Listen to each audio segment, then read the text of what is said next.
Green flag back in the air. 2 more laps to go. 8 drivers, 4 races. These are the moments that define champions. Zach Novak, final time to the start-finish line, takes the checkered flag and wins.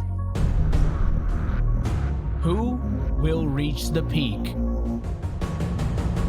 The battle begins now.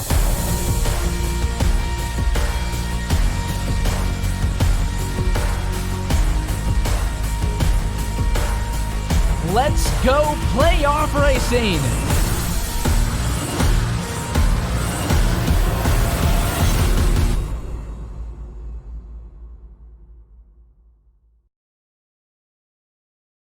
"40 of the best sim racers, $100,000 on the line. Who will rise to the challenge?" This is the most competitive and sought-after season in iRacing World Championship history. This is where legends are made. This is the Porsche Esports Super Cup.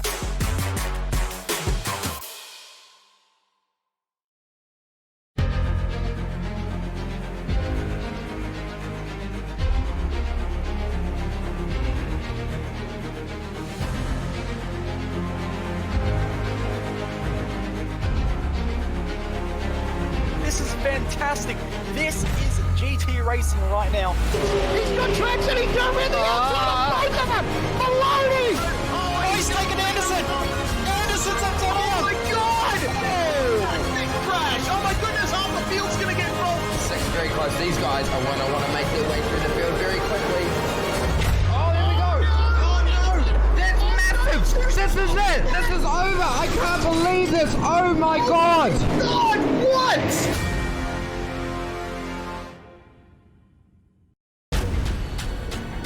This is the original esport racing game. This is iRacing.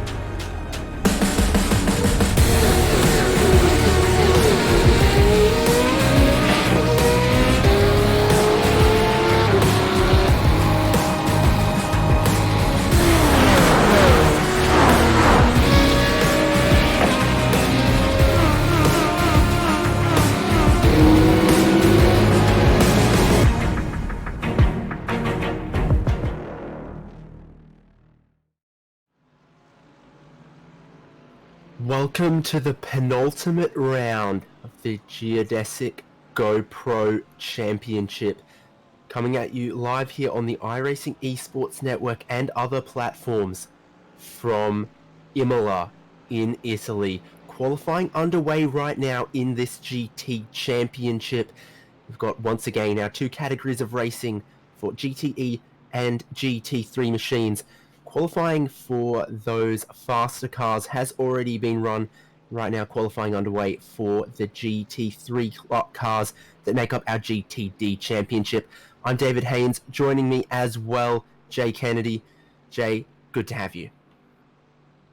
Yeah, hello and welcome to everyone right around the world. It's going to be a really, really fun race. Of course, we were postponed a couple of weeks ago, so it's been a little while since we've raced in this series, but tell you what, the times that these guys are doing today means that we're going to have some extremely close racing.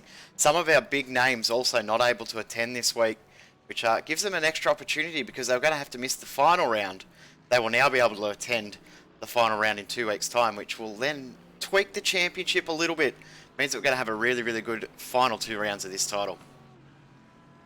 Yeah, exactly. Hoping for all hands on deck for that final round, and that'll give us a fantastic race again in 2 weeks' time. But it's all about Imola right now.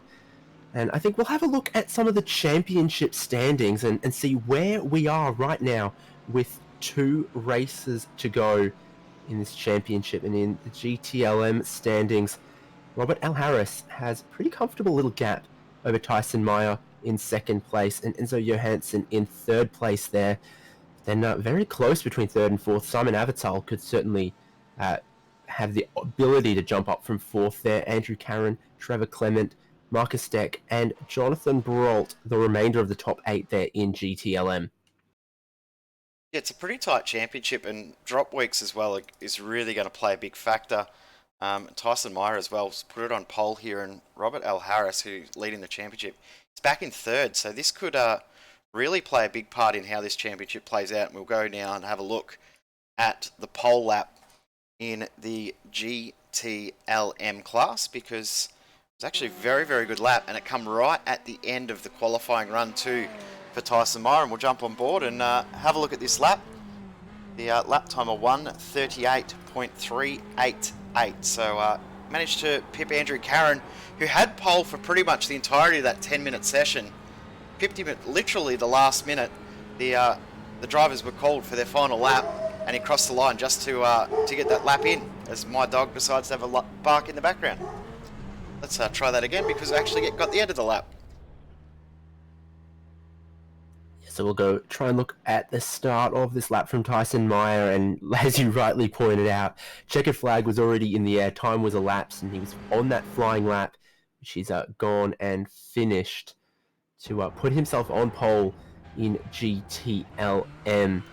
So Tyson Meyer driving for Alpine Stars Geodesic Racing, and in the Ferrari, choice of different cars in that one, and interestingly been a little bit of an adjustment in some of the GTLM performance in the most recent iRacing build. Not anything huge, but I think slight difference to the fuel consumption in the Porsche. That's just about it. Ferrari is already a pretty competitive car at some of these circuits. So here we are riding on board Tyson Meyer, number 92, and it's an interesting circuit. Long, very fast pit straight here towards famous Tamburello corner, and then through the middle sector of the lap it gets a little bit technical, but there's certainly a flavour to this circuit where there's some fast corners and some slower ones. And that's going to really suit all the different characteristics of the cars, because you've got 3 different types of sections in the track. The fast straights will definitely suit the Ferraris, and then the twisty bits, whether the fast and slow corners, will suit the BMW and the Porsche differently as well. So it's why we're going to see a really, really tight race, and we've got Ferrari, BMW, Porsche all in the top 3, so 1, 2, 3 in that order. But this was a really good lap from Tyson. You can see just how aggressive he is on turning, absolutely pushing it to try and reach every single apex, trying his hardest to get to them. It's a really tough circuit too, because the undulations really unsettle the cars, and the GTE machinery as well. No ABS, which is the biggest difference between them and the GT3 or the GTLM cars in this series, to the GTD machinery. And looking really strong. We saw last weekend in the Oceanic Endurance Championship that the Ferraris look so good on the straights and in draft. So using the long straights to their advantage is going to be where the Ferraris will shine in this race today.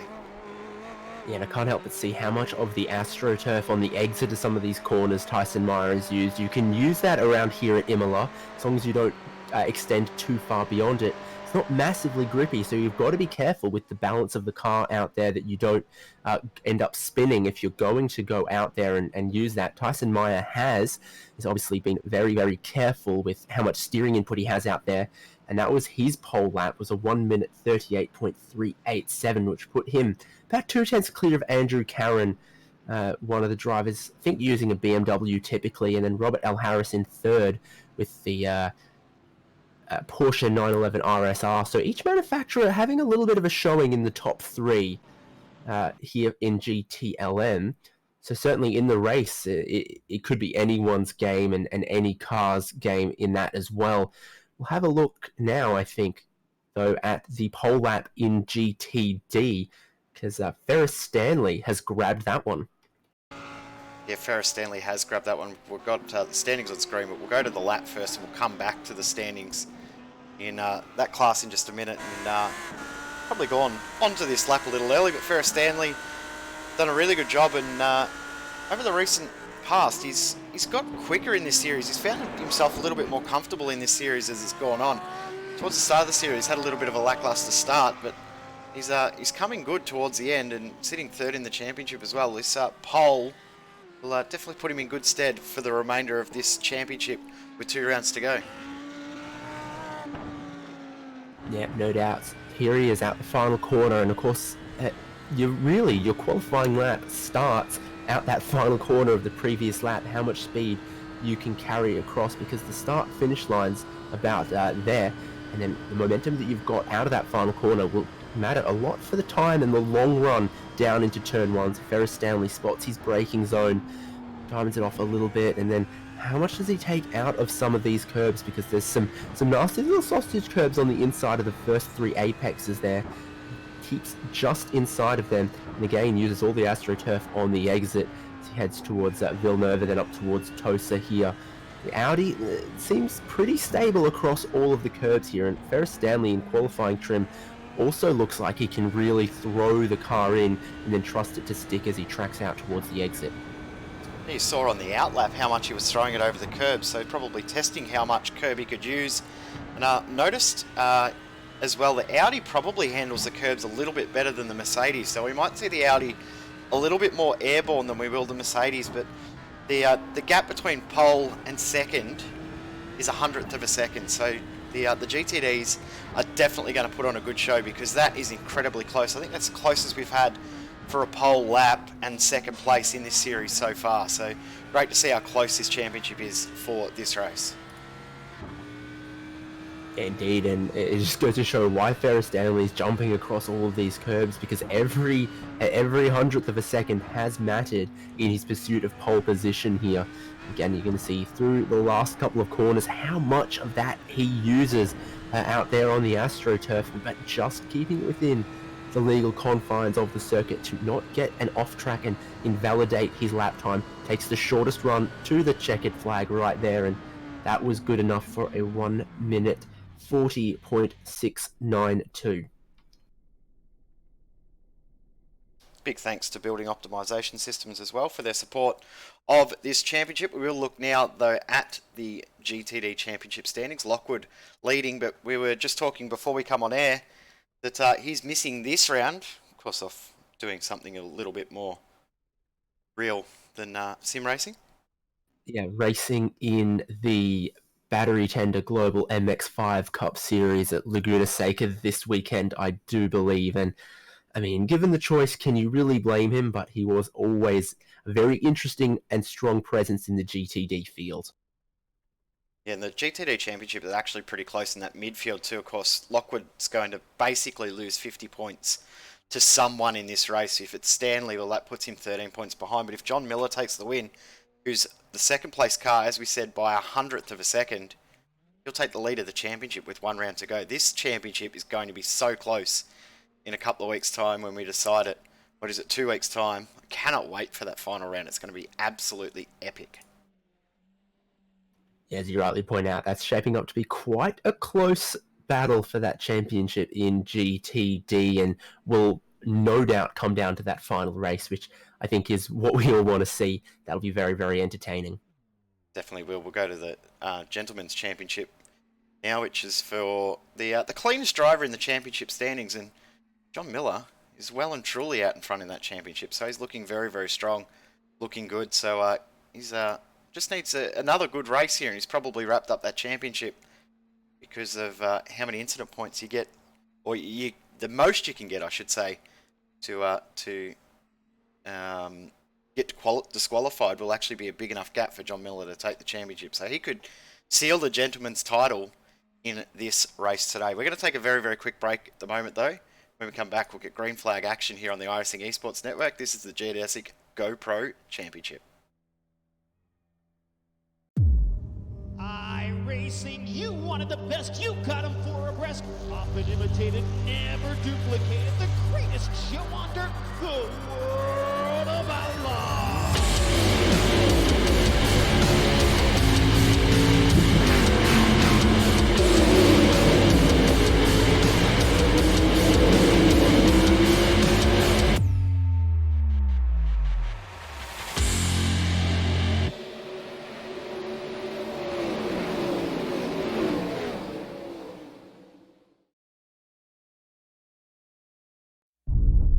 Green flag back in the air. 2 more laps to go. 8 drivers, 4 races. These are the moments that define champions. Zach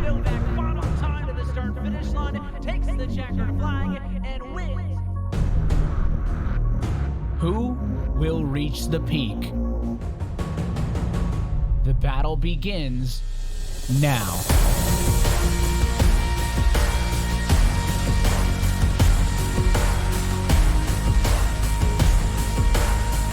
Let's go playoff racing!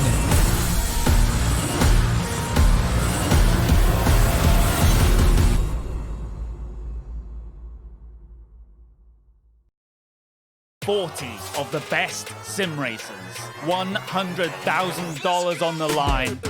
Who will rise to the challenge?" This is the most competitive and sought-after season in iRacing World Championship history. This is where legends are made. This is the Porsche Esports Super Cup.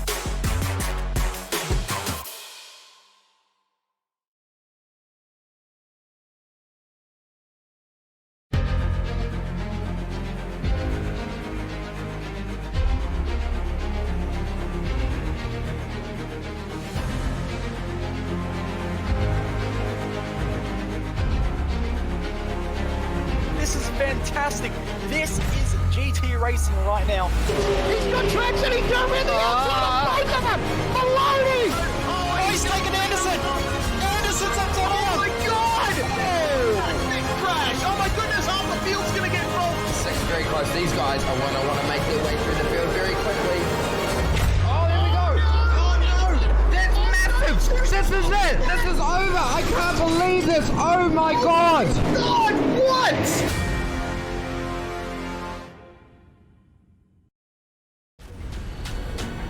This is the original esport racing game. This is iRacing.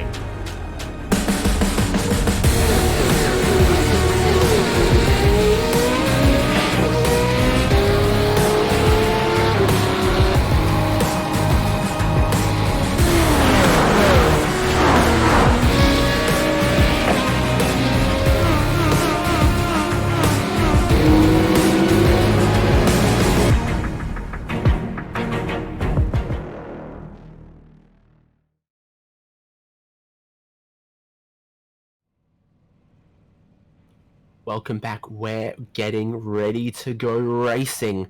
All the cars now forming up on the grid behind the pace car. And we're getting ready for a 90-minute race. And of course, none of these cars can go 90 minutes on one tank of fuel. So we are, of course, expecting a pit stop from everyone in both classes. That's one of the great things about the 90-minute races in this series. Gives us a little bit of strategy, gives us a little bit of a sprint race, a little bit of a Goldilocks length of GT racing. Yeah, it definitely does. It's a really, really good length, and it's been an awesome championship. We'll quickly run through this starting grid. The GTLM field on screen there. Tyson Meyer will start on pole with Andrew Carron alongside. Only a tenth of a second separating those two cars. Robert Harris next, another tenth back. Dominic Oliveira next, another tenth back. Another tenth back again to William Whalen. So top five within 4.5 tenths. And Simon Avatal a little bit further back, but he's had very, very good pace throughout this series than Justin Ream and also Trevor Clement. The 8 cars we have in GTLM today. Then we go to the GT field as the drivers start to pull away. Ferris Stanley, as we mentioned, on pole by the slimmest of margins over John Miller the third. Jasper Drillica and Zach Plummer making up the next row. We've got Hayden Gober and Dan King, Jack Anderek and David Browning, and then also Andrew Taylor and Victor Tanaka. So 10 cars for GTD, and they don't do a full pace lap around here. We're getting very, very close to going racing. The pace car's going to come in very, very shortly. And Tyson Meyer forms up the GTLM grid behind himself. They're getting ready. They approach the start finish line. For 90 minutes, they go racing. Tyson Meyer gets a great jump over Andrew Carron. Robert L. Harris and Dominic Oliveira trying to take a look at the second place starter on the run down into turn 1. A really good jump there from all of the drivers in this class, and they've got through fairly clean by the looks. A little bit of side-by-side action, but they've all gone into single file. But have a look at the front of GTD. It's on for the lead already. Ferris Stanley, John Miller, and Jesper Drelica as well trying to get involved there. And just behind Dan King and Hayden Gober side by side, and almost touch with Jack Andrak in there too. This is a good little fight here with these guys that always put on a good show in the mid-pack of this series. Andrak looking racy behind them, but he's sort of boxed in as the two battle side by side in front of him. Hayden Gober looks like he might have to drop in behind Dan King, who has the inside. So now Jack Andrak and Hayden Gober side by side, and Gober just did not get the traction down well in that Audi on the outside of the corner there. And Andrak goes on through. So King and Andrak both up one spot off the start. Hayden Gober down 2, but up the front of GTLM, the battle well and truly on. Tyson Meyer has not been able to get away. The BMW of Andrew Caron right up behind him and looking to move up in short order. Dominic Oliveira did get a spot away from Robert L. Harris for 3rd. So Meyer, Caron and Oliveira now your top 3 there in GTLM. We're back now at GTD because a great battle for the lead in both of our categories, I think. It's unusual. We don't normally see both classes have really good battles right at the start of the race. We see them have great battles. They usually take a couple of laps before they start to settle in and go a little bit more patient. These guys are going straight at it from lap 1. I think especially the GTD guys, they could see a real big opportunity here to get some big championship points. They're going to cut back away again because it's on between Meyer and Caron as well. Caron's got out of the throttle a little bit early to let Meyer through and hold that position, but that was really close coming in under the bridge. And it's side by side again for the lead into turn 1. In GTD, this is going to be an awesome race. If they keep this up for all 90 minutes of racing, we're all going to be out of breath.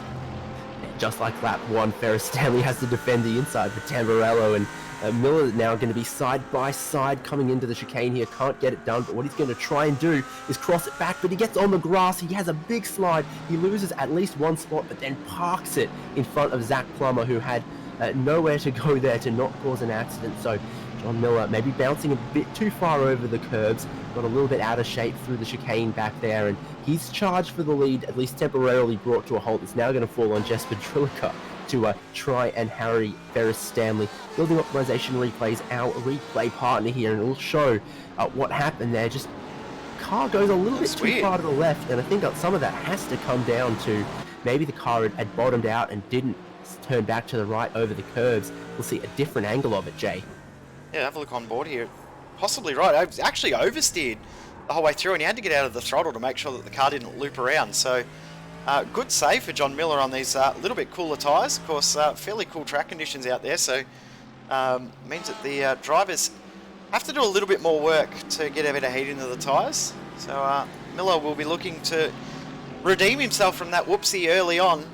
And at the front of the GTLM field, it's now to a 1 second lead, and Dominic Oliveira now starting to put pressure on. Robert Harris as well will be wanting to get a spot back because he's lost one on lap 2, so he'll want to try and get himself back up into that top 3 where he started. Yeah, Caron lost a lot of his momentum this time a lap ago through Tamburello, trying to get past Tyson Meyer, which didn't work, dropped him back a little bit further, and so now instead of worrying about the lead, he's worrying about what's going on behind him. Oliveira and Harris starting to form up a little bit of a train, and then behind that, Oliveira through. Oh, they battle side by side. Oliveira does indeed get to the inside.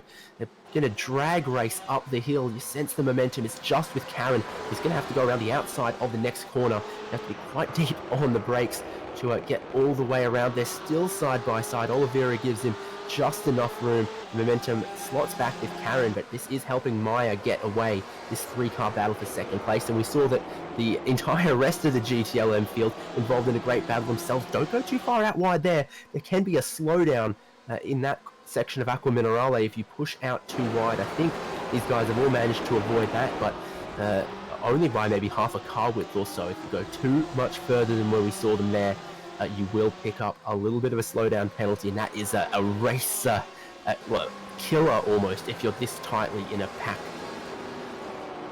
100%. It's a real big talking point, this track. Those minor little areas where you run off the circuit. It's been a really interesting fight, as we've finally got Reece Gardner joining us, who's had some tech issues this morning. He's got them sorted. And, so sorry, guys. Able to jump back in, so I'll jump out and enjoy the race, because this is going to be epic. Look at these guys battling just behind you, Avatar and Wayland. Avatal and Wayland, man, these guys are going at it amazingly here on lap 4, David. And hearing what you guys were saying, it seems like Tyson Myers run away with it up the front, but there's plenty of good racing back down here in the field. William Wayland for Satellite Racing, able to take that racing line through the Villeneuve chicane. And Simon Avatal had plenty of looks there, but it seems like all that's done, David, has thrown him back into the clutches of Clement and Rem behind them. It's always difficult when you're racing in a 4-car battle like this sort of thing is, you want to maybe make a move at the guy in front, but you know that if it doesn't stick, it'll expose you to being attacked from the driver behind. So it's always tough to be one of the middle guys in the sandwich. Tyson Meyer trying to run away with the race is the only GTLM car not involved in a battle. Karen out very, very wide there, overcooked it. That's going to be a slowdown for good measure as well. So Oliveira and Robert L. Harris both jump through. Karen goes from second to fourth in very, very quick order, pushing just a little bit too hard, and that's such a difficult braking zone, downhill and turning there. So, I mean, Andrew Karen has just gone in just a little bit too hot, and once you know you've come in too hot, it can be very, very hard to get that corner right, and he might have known he was in trouble from quite a while before he's gone and missed the corner. We see the replay from building optimization systems here. The car just pushes out wide, and once you're out there, that's a slowdown penalty, so he's had to roll out of the throttle a little bit, let the other two guys through. That will have been painful.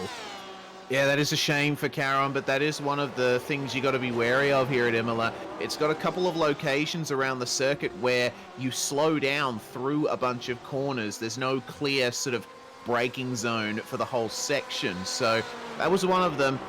You got to take care of your fronts and also make sure you do the old slow in, fast out thing.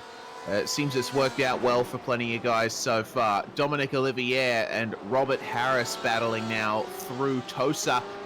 And Harris, it seems, hasn't got an excellent run against the power of the BMW, but he's done some amazing things in that Porsche so far this season. And Olivier, I believe this is one of the rare times he's been this far up the field in terms of position. So this is going to be an absolutely fantastic battle. It'll all depend on how they've set up the cars to take these curbs, mind. Because especially up here at Variante Alta, you got to make sure that your car's well set up to cope with them. The GTDs, on the other hand, well, things have calmed down a little bit since the start, but the racing is still very close. Everyone's at a stalemate at the moment, riding on board with one of the Mercedes at the moment. Jack Anderek in 6th place. It'll be interesting to see what he can do from here. Yeah, indeed. He's already gained one position from his qualifying slot. Looking for potentially another Zach Plummer in front, who definitely looks more at risk from Jack Anderek than he is taking the spot away from Dan King ahead. But still a little 4-car battle between these guys, and Mercedes, Audi, Mercedes, Audi. So interesting to see that. Dan King leading the train, and as they come down the pit straight here, you really do get up into 6th gear down this pit straight in these cars. Towards the end, the tow becomes quite interesting. The slipstream can matter, but only really on the pit straight here, the longest straight on the circuit. Everywhere else, the slipstream not so important. GTLM though, they're paddling over 6th, 7th and 8th, which is effectively last, but it just goes to show how great the battles we've got in GTLM are, that almost everyone is involved in a battle. Yeah, exactly. It's a small field tonight, which is unfortunate, but the quality of the field we've got makes up for it, which is great to see. So the view on board of this battle from Justin Rem, Avatal and Clement actually involving themselves quite a bit with each other now. Avatal getting a good exit from that particular corner, and you see how well set up Avatal's car is to take care of those curbs. There was barely any complaints from him at all. If you compare it with the Porsche behind of Justin Rem, he was having a couple more issues with the way he approached that corner. Avatal, it seems, has got that car worked out on exits and through the mid-corner. It can come down to differences between the cars, but it can also come down to differences in the way they're set up. So great run though off the final corner there for Justin Rem. He's going to have a good look at Trevor Clement down the straight. He's right up in the slipstream. Clement's following in the slipstream of Avatal in front, but it's It's not quite going to work. I think this is an opportunity here for Rem to make a move. He has to make a defensive maneuver, does the Ferrari driver. And that could put him offline through the next couple of corners here and set Rem up for a better exit. Well, he's managed to make the line work for him so far and stay ahead out of Tamburello, but of course Justin Rem will be smelling blood here. And Trevor Clement taking those wide lines through Villeneuve as well. It's amazing how much of the curbing and well, it's not really AstroTurf, green concrete that you can use on the outside. That stuff is AstroTurf, that dark green scuff. You want to be staying away from that. Fortunately, both of those drivers making good use of what has grip out there. It seems like Clement was content staying ahead for the time being, but he's overshot it. Take care, guys. I tell you what, to Justin Rem's credit, he's being very patient here. It's a long race. Yeah, indeed it is. He's only 11 seconds off the lead in class, and he's got some drivers in front of him that he definitely might be able to overtake later on. Switch between second and third in GTD, though. John Miller has gotten past Jesper Drilica. Building Optimization's replay shows it on the exit of Tosa here. A bit of a poor run from Jesper, and then does he get sort of tricked into a mistake? John Miller has a look to the inside. Jesper runs in just a little bit too deep, and you see, as you pointed out earlier, no grip on that painted concrete or AstroTurf on the exit of that corner. It's quite a difficult one. On paper, it just looks like a 90-degree left-hander, but it sort of drops away at the apex of the corner, and then the exit is very, very slippery. Drilica was out there a bit too wide. John Miller moves up into second place, which helps his championship aspirations, and Zach Plummer's had a bit of a whoopsie. Yeah, it's a shame there for Plummer. Action Sim Sport, those Audis, they had a pretty good run at Spa some time back. Let's see what happened to Plummer, who was in 7th at the time. Oh no, just looks like a breaking point misjudgment. Fortunately, he was not involved in any bigger of an incident, but that's going to be a big shame for him. Here's the view from Jack Anderek then, because it looks like either Anderek made contact there with Plummer when he went off, or he got very lucky. So there goes Plummer going off. He comes almost across the track. Oh, yes, there was a little bit of a glancing hit, but knowing how tough these GTD cars are, I suspect it won't be much of a problem. Yeah, it didn't look like a huge hit. Quite lucky it wasn't a bigger shunt.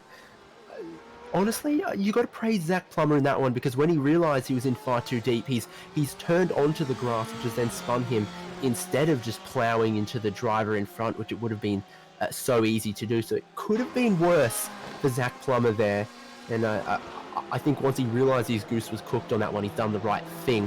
Though it's obviously never easy to be in that situation. That's quite a hard braking zone coming downhill. It's you wipe off a lot of speed, and as I say, it's coming downhill into quite a tight corner as well. You can be just a little bit past your braking zone, and you'll be quite over speed by the time you get to the turning point for the corner at the bottom of the hill there. Yeah, that is correct. It's another one of those foibles that you got to be aware of around Imola. And another one of them is how your rivals go through these chicanes, and Trevor Clement is starting to smell blood here versus Simon Avatal. He's held off that fight from Justin Rem very nicely, and it seems that Ferrari is starting to come back to him on corner entry at least. But the Porsches do seem to have a bit of an advantage with that naturally aspirated smoothness out of the hairpin, as you can see. So Avatal safe again for now, but Justin Rem, he's still looking for any kind of gap he can to get through. So the fight is not over for the last running spot in GTLM. No, not by any means. Clement got in pretty deep down there, but I think he managed to make it work. So he is looking for some opportunity against Simon Avatal here, and of course, pit stop coming up later in the race for these guys. Maybe if you can't get the move done, probably saving a little bit of fuel if you're Trevor Clement following along behind. Even if it's not intentional, you just can't get on the throttle as early sometimes when you're underneath the rear wing of the guy in front. So a shorter pit stop time later on would be of a big advantage when you're racing this closely, separated by only a couple of tenths to the guys in front. I can't help but notice there was a bit of a difference there as they went through Rivazza. Simon Avital is actually taking barely any curb at all in his Porsche, but Trevor Clement was climbing all over that green concrete, trying to shorten the line through the corner as much as possible. But it seems like Simon Avital has much better traction in his Porsche coming onto the start-finish straight. It's giving him that advantage, but you can see that it doesn't mean anything because Clement draws back up to him in the braking zones. This is a very interesting battle. There's Whalen right up ahead of them, and the 3 final pack there. Awesome to see so much close racing in this field still. Yeah, it's so interesting to see. It's not just the different strengths of the cars, it's the different strengths of the drivers as well. But overall, Clement is always this sort of one car length and a bit more behind Simon Avital here, and not able to make a move, even though we see that gap sort of ebbing and flowing out a little bit as they're strong in different sections of the circuit. And this braking zone there, so difficult, downhill turning, a little bit of the curb, and I think Clement's got in a little bit too hot on that occasion. He's now looking maybe at Justin Raymer, who wanted to maybe make a little bit of a move there. Didn't happen. That braking zone there, again, it's one of the tough ones around this circuit. And you saw the guys took a lot of that little curb for Aqua Minerale on the way in. That can upset the car while you're going downhill, while you're braking, while you're turning. It absolutely can, but it seems to have worked out all right for Trevor Clement. It seems that he took a couple of pointers from Avital. He's taking a bit less curb on the inside now, and he's not losing as much time to him on the exit of the corners as he did on the last lap. So we'll see if the tide of this battle changes soon. Meanwhile, throughout the rest of the GTLM field, things have spaced out quite a bit. Tyson Meyer is way out in the lead. You see the gap right there on your screen visually. That's how far behind Dominic Olivier is in the fellow Geodesic BMW. And Robert Harris, well, he's performed some interesting feats before in this series, but looks like he doesn't have much chance against the top 2 for a possible win this time around. So that battle for the last 3 running places is the closest one we have at the moment. Still, it's one where an awful lot of tactics has been exposed, and certainly it bodes well for racing throughout the rest of the field once the pit stop cycle comes around, because we've still got that to think about. Yeah, no doubt. The last couple of times around there, you know, Tyson Meyer's 2/10 faster than Oliveira, who's 2/10 faster than third place Robert Harris. So that's spacing out, but still no signs of this battle abating here. Avital, Clement, Rame. Dan King's had an issue. He's dropping quite far down the timing there, down into 7th place right now. Building optimization systems, replay, and I think this might be a case of a little bit too much curb here again for one of these. Oh, it gets those sausage curbs nasty. That spins him all the way around. That's not the first Mercedes we've seen maybe get a bit oversteery, taking a bit too much of the curb through there. We'll see it from onboard, Reese. Yeah, goodness me. Well, it's very tempting to take as much of these curbs as possible, but that's the reason why those sausage curbs or speed bumps are there. And once that runs over the floor of a Mercedes, then it just sends you hopping. You haven't got much hope after that. So that's very unfortunate for Dan King, but he should be able to fight back. Meanwhile, 2 of the Action SimSport Audis chasing down Jack Anderek in his Mercedes. Hayden Gober is currently the closest of the 2, and we're getting another building optimization systems replay because there's Robert been a Harris change of position. Yeah, so there must be an issue here very similar. Again, those curves as well. Harris jumps over all 3 of them there through Tamburello, and he probably picks up a slowdown for good measure as well. Andrew Caron comes through into 3rd place. That was, I see some damage on the front of that Team Tortuga car there for Robert Harris as well, just a little bit for the splitter. I mean, look at this, he comes in, gets a little bit too much of one curb, and then a second, and then a third. He'd earn frequent flyer miles with how many little trips he went on there. Goodness me, that is the worst thing you could have happen at that section of the racetrack. Big shame for Robert Harris. Now he's got an awful lot more to fight with on his way to a position in this one. But now we have a battle in GTD. We'll check in on how Robert Harris is doing in a bit, because it seems that he's managed to keep going for now, albeit with a bit of damage. So Hayden Gober and Jack Anderek, this two-pronged action sim sport assault on Jack Anderek. Interesting to see how the differences between the cars stack up around here, because we've already seen that those sausage curbs take no prisoners no matter what the brand of car, but you can see that the Action Sim Sport Audis are taking it a little bit easier, a little bit smoother through Variante Alta, but Jack Anderek is attacking those curbs for all they're worth. Yeah, and Zach Plummer at the back of this train is flying along. You know, he had the issue on the brakes down here in Travatsa earlier, lost a little bit of time. But then he's going on half a second a lap quicker than those dudes in front that he's caught. Another issue for Robert Harris. I don't know what kind of damage may have been on that car, but here's the replay. Again, just a little bit too much curb. He has a bit of a rally cross there. William Whalen comes around the outside of Tozer to take a position away. So two issues in as many laps for Robert Harris. Again, just Porsche gets pretty upset over some of those curbs, and he's pushing the margins very, very fine. And that's what's happened for Robert Harris. You can hear Hayden Gober. Is there an issue for him, or are we back live now? We are back live now. There's been nothing happening with this group at the moment, but while there is that little bit of a stalemate operating, I just want to say it's not been a great few laps for Robert Harris, has it? Those curbs have proven to be his undoing in that Porsche. Just shows that the slightest of mistakes can set you back a fair way here. Now Robert Harris will be fighting for 5th place when he was on the podium just a few laps before. And here's Avatal and Clement again for 6th and 7th. Looks like they are minus Justin Rem. So there's been an issue there. Oh my goodness, contact. And that is Simon Avatal around. We've been waiting so long for a move for that position to be made, and unfortunately it's all gone wrong. Now, Trevor Clement will be very regretful of that, but he's redressed the position straight away, which should make race control look more kindly upon that than they otherwise would. You can see an attempted move there at Tamburello. He just wasn't able to get far up enough alongside to make the corner his own. So they both slot back a position, and Justin Rem will find himself in 6th. Here's the onboard view.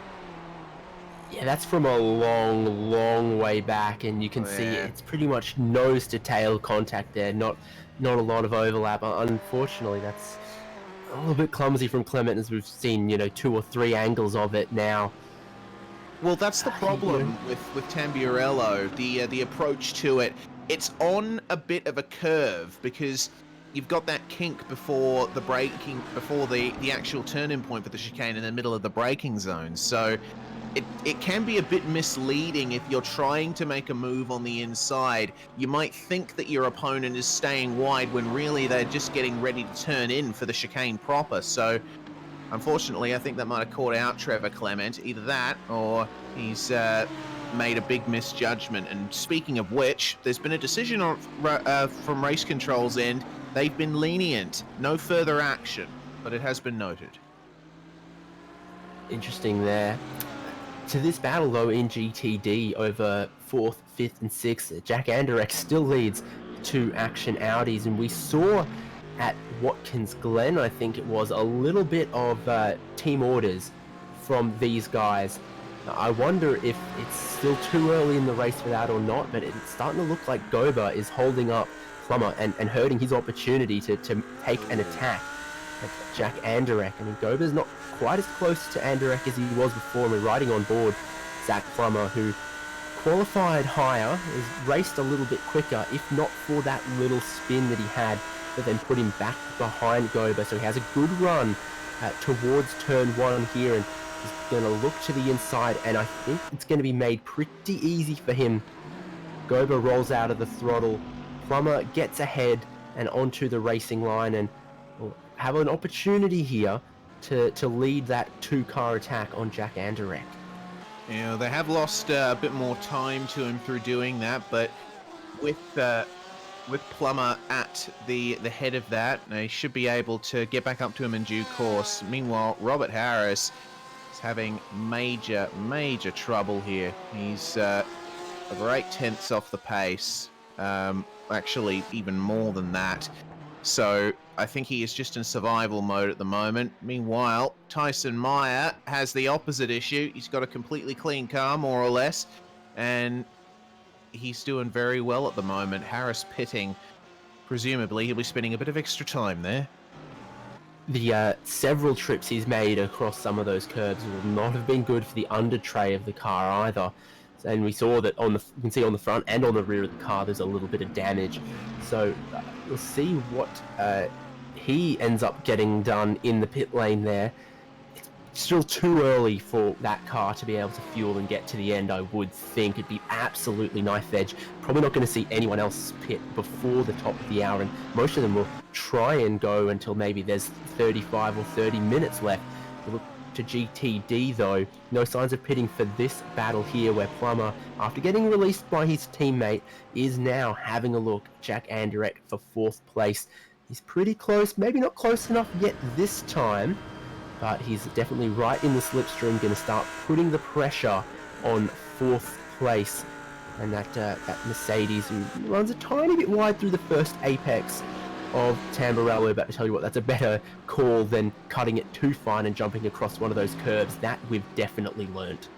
Yeah, we certainly have, and Anderek, it seems, is being very careful with those curves.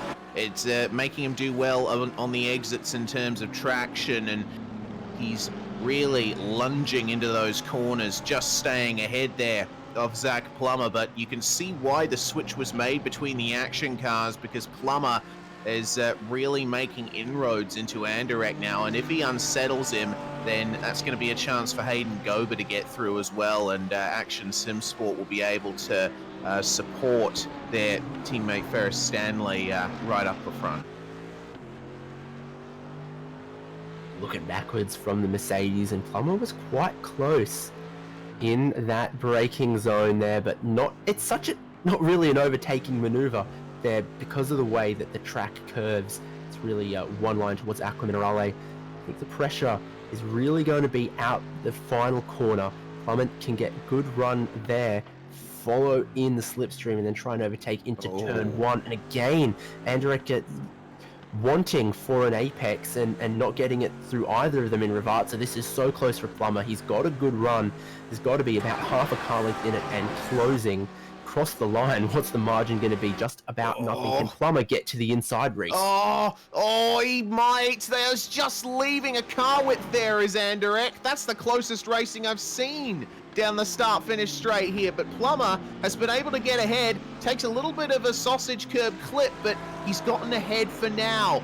Now down to the run towards Villeneuve and Tosa. Is Plummer far enough ahead that Anderek can't try and come back at him? All depends on how they take those curbs. Anderek backing off in the first part of the chicane, and now he's too far back to mount any kind of challenge. So he is now the filling in an Action Sim Sport sandwich, David. Yeah, definitely has let Gober get another chance, another look. He's right up there underneath the rear wing of Jack Anderek. Come up the hill. It's not close enough for Gober this time. Plummer pretty well has the move done, and he had exactly one car width to the inside, and he took it. So that's worked out very well. Fantastic little piece of racing, hard but fair between those two guys. Now, Gober and Anderek have looked much more evenly matched. It's going to see, has this rattled the bird cage of Jack Anderek, and maybe Gober will get an opportunity as well. We saw just a little bit more on the ragged edge, a little bit less precise driving from Anderek when he was under that kind of pressure. Can Gober mount the same kind of pressure and get a move done, or has he just not quite got the pace of his teammate? We'll see. We shall see, but you also see that there's been a problem for Anderek at that very corner, Rivazza. The last few laps, he's gone in a bit too deep and missed the first curb, which has affected his run through the rest of the complex. Fortunately for him, Hayden Gober did the same thing while Anderek kept it clean, but I feel like that might be a problem corner for both of those guys, and we should keep a lookout at that end of the circuit for both of them, just in case. Oh, Anderek made a little bit of a mistake there in the middle of Tamburello. I don't know if it was obscured by the blimp shot there, but Gober has got a run on him now, and this could end up changing for position sooner than we thought, or could it? Gober's made a mistake there and put a wheel off into the gravel. God, they're battling hard without actually battling each other directly at the moment, David. Yeah, so we saw a lot go on there. I think Anderek must have had a little bit of a slide through the middle of Tamburello, and then Plummer has gone all four wheels off and through the gravel on the outside of the Villeneuve chicane there. Gathered it up, hasn't lost the spot, hasn't lost too much time, but it is all going on, and the pressure is starting to rattle these guys after 30 minutes of racing. You know, at some point of racing door to door so close, it does get a little bit sloppy, a little bit less precise. We see these little mistakes happen. Robert Harris out of the pit lane after what was 3 minutes 41 seconds of repairs. Good on him to get out there and get racing again, but not only is he last of the GTLM field, he's behind and some laps down on the GTD field as well. He's trying to get a lap back here on third place GTD runner Jesper Drilica. It shouldn't be too hard. The GTLM cars have got quite a bit more downforce, even though they don't have a whole lot more straight line speed, as is being evidenced, and I think there's probably still not perfect straight line speed from that Team Tortuga car. Yeah, they certainly have a lot more downforce, should be a lot quicker through the twisty bits. They certainly should, but yeah, you make a good point there. Harris still has the problem of damage to deal with. His car is not completely straight in terms of its visual quality, its visual state, I guess.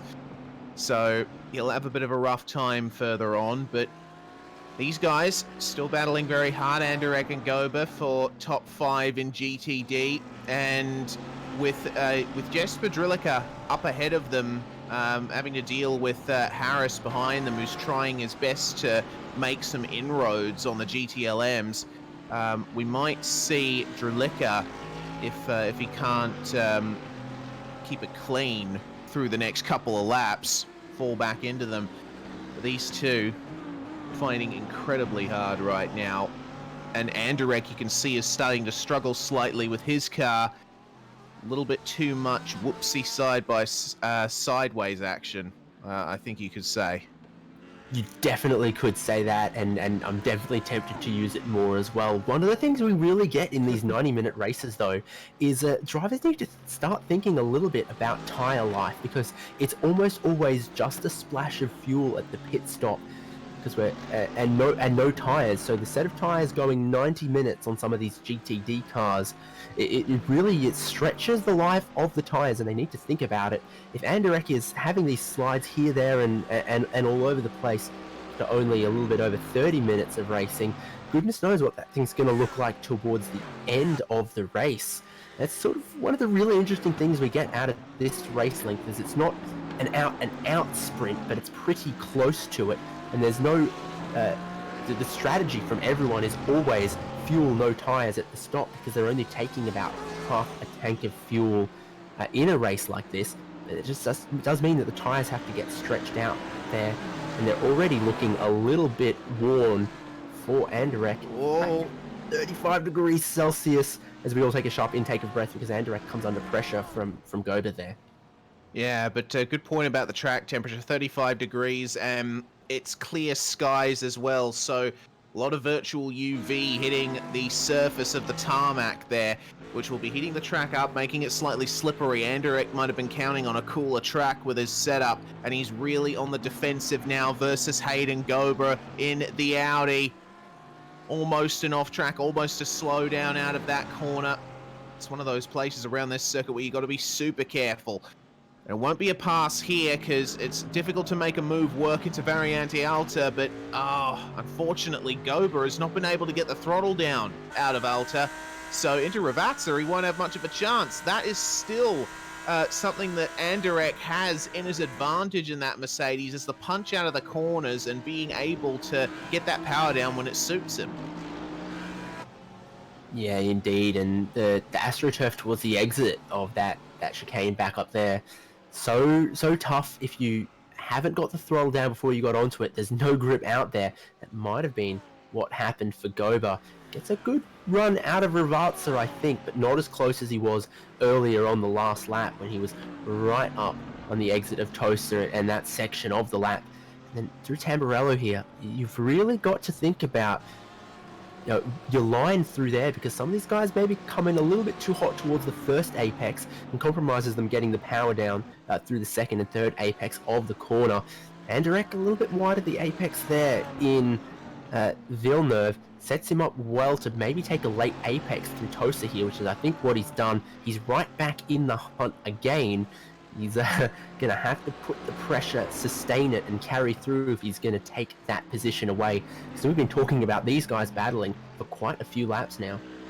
We certainly have, and they're one of the closest fights out on track at the moment. So I will definitely be interested to see how this turns out in Anderek. We went off track a bit too much there. I think that might be a slowdown for him potentially, but doesn't seem to have affected his pace all that much, and couldn't have come at a better time for him there, because see, this last section of the track is where Hayden Gober really struggles. You saw how much pace he lost there in the Audi through Alta. Yeah, maybe the Mercedes better through the tight stuff, and the Audi a little bit better through the faster corners. Certainly a third to fourth gear corner is the exit of the final corner there, and we've seen the Action SimSport guys look pretty strong there. We've seen Hayden Gober look pretty strong as well through, Tamburello and Villeneuve, which is all just a little bit faster than Variante Bassa and some of the more technical, slower chicanes. You see Gober's right up amongst it here, but just doesn't get the drive out in the second gear corners sometimes. Yeah, and he definitely didn't get the drive out that time, because looks to me like he went a bit deep into Tamburello and had to take that narrow line through the second part, which obviously gave Anderek the advantage there. But wait for him around here, because coming through the turns coming up, this is where the Audi, I think, really comes alive versus the Mercedes. So again, this is what I love about GT racing. You've got different models, you've got different advantages and disadvantages, and different ways that drivers can take advantage of those. It's just awesome to see battles like this, and it's gone to a bit of a simmer now, but the heat is still on. Taking a look at some of the lap times up and down the field though, because as the fuel burns off, sometimes with the stable track temperatures we've got, the cars get quicker. There's a couple of drivers who've set their fastest lap of the race the last time around, including your GTD leader Ferris Stanley, and also Trevor Clement in GTLM, who was running 7th there and trying to catch up to Simon Avatal. So there's a couple of guys setting some quick laps out there right now, and having the fastest laps of the race. Jack Anderek into the pit lane. This is early. This is interesting. I don't think there's any reason that for damage he would jump in right now. What's the pit call? What's the strategy here? Maybe he feels that he's been put under a lot of pressure there from Gober and is just trying to get him out of his hair. Focus on his own race in his own little section of track maybe. But that's just a big shot in the dark, and I want to correct myself earlier for saying that that Ferris Stanley was teammates with the Action SimSport guys. Of course, never nice when you make a mistake, so apologies, guys. Ferris Stanley competing for Satellite Racing in that Audi, and he is facing no such issues up the front there. He is playing a bit fast and loose with track limits there out of the Variante Alta, but you can get away with that around here. Imola has always been a track where the way that you take the curves is a very big influence on how fast you are around this place. He was not shy with any of the AstroTurf or curbs on his qualifying lap, and that's what put him on pole position. So in the race here, no different for Ferris Stanley. He's built out a gap of 6 seconds or so. One thing to note is that with 50 minutes to go, cars in both of our classes ought to be able to fuel to get to the end from here. So not end of the world there for Jack Anderek, who took 24 seconds of pit service. So he'll be able to get to the end from here. It's just a little bit of an early pit stop when typically, and as I'd mentioned, some of these guys getting faster as they burn the fuel away, including Ferris Stanley, who we just saw set his fastest lap of the race, and I think definitely the fastest lap we've seen in GTD. So he's got that fast lap for GTD and continues to extend his lead. Yeah, certainly. Ferris Stanley the masterclass of the GTD field at the moment, I have to say, and I'm interested to see how these guys go at the near towards the back of GTLM. Clement and Avital, they were involved in that smash earlier, which was very unfortunate, but both of them have managed to keep going. I notice both of them keeping their distance from each other a bit, which is fair enough, and we'll see what they do in terms of strategy. I actually see a couple of cars almost together in front of them. It looks like GTLM's just past a GTD there, so not too much to worry about, but Avital, it seems, is able to keep his distance here from Clement. Yeah, just some of the lap times just bouncing up and down a bit for Clement. You know, his fastest lap of the race is 0.3 faster than Avital in front, but he just hasn't been quite so consistent in applying it. You see the last lap there, 39.8. The lap before that was a 40 point something. So it's bounced up and down a little bit for Clement. When he's quick, he's quite quick, within a couple of tenths of the race leading GTLM. But then maybe just a little accident prone, maybe just struggling with consistency, which we all can do from time to time in the GTLM car. Like you mentioned earlier, no ABS, track conditions looking a bit slippery for some of the guys, so if you're trying to drive that thing right up against the limit, I guess it does make sense that some laps it works and you're quick, and other laps you might just lose a couple tenths here, a couple tenths there, and just be half a second off your best lap if you just push a tiny bit too hard or can't find the consistency, maybe on the brake pedal, for example. Yeah, that's exactly what you have to be careful of. You hit the nail on the head there. Care and patience with the brake pedal really makes a difference in these cars, and in these long races where you don't have to stop for tires, looking after the state of the rubber keeping you on the road is especially important. So smoothness and ease of driving. Of course, this really isn't the track to be thinking about those sorts of things, because the way to be quick around here is to try and clobber the curbs as much as possible. And it seems like Trevor Clement has started to make some inroads on Avital after losing some pace the last few laps, so the tide of this battle might turn yet. One interesting thing that I've just noticed as well, that the time of day in this virtual session is 5 minutes past 4 in the afternoon, and of course that's ticking away, the sun getting a little bit lower in the sky, the incidence angle of the sunlight with the tarmac getting less. Pack your beach towel away, Reese, because the track temperature has dropped 0.6 of a degree Celsius, and I think Clement, big spin there. Oh my goodness. Okay, interrupting our little soliloquy there, but Trevor Clement, my goodness, a huge incident there. And this was one of the troubles that I'm talking about, that you push a bit too hard, a bit too much understeer, no front end grip there to try and rail that in before he hit the grass, just caught it with his left side tires, and there was no saving that. One of the dangers of Imola, you have to say, but thank goodness there was a big runoff area there to catch him. Yeah, a bit too much of the curb there. I think it sort of bottoms out while he's braking and then all steps out on him. So again, tough there for Clement, who I said, you know, when he's quick, but it's the inconsistency there that's the killer. His race will carry on. I don't think much damage done, thankfully. But, you know, there we are, sort of what I was saying, writ large. And the point I was also getting to before we were rudely interrupted by action on track was that I think the track temperatures are continue to drop just a little bit as we get deeper into the afternoon and the shadows get longer, particularly over this section of track here. We might yet see in about 10 minutes time or so, some guys continuing to set some quick times before they have to load a little bit more fuel into them at the pit stop and the tires wear down a bit further.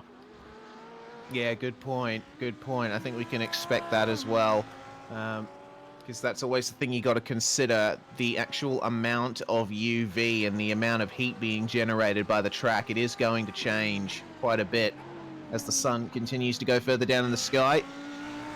Well, Zach Plummer in 4th place now in GTD, chasing down the likes of Jesper Drilica and those in the GTD field on the podium. He's got a bit of time in order to make something work, but he is a bit far behind, and Hayden Gober, as we reach half race time, well, he's had a few adventures of his own. Unfortunately, it seems like the Action guys have a bit of work ahead of them if they want to try and get a podium here. It's sort of a blessing and a curse, I think, when you name your team Action. We've certainly seen action from them. It's just not 100% the type they would like. Interesting thing that is going on right now, though, at this halfway point in the race, is that a lot of the GTLM cars coming through to put the GTD cars their first lap down. The difference in speed between the two classes around here has only been about 2 seconds per lap. I think there's some circuits, maybe the more downforce dependent ones, where we've seen the GTLM cars look a lot quicker than the GTD cars.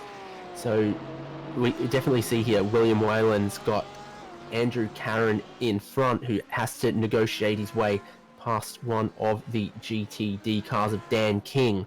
So the timing on when you catch up to them might affect your race for GTD or GTLM.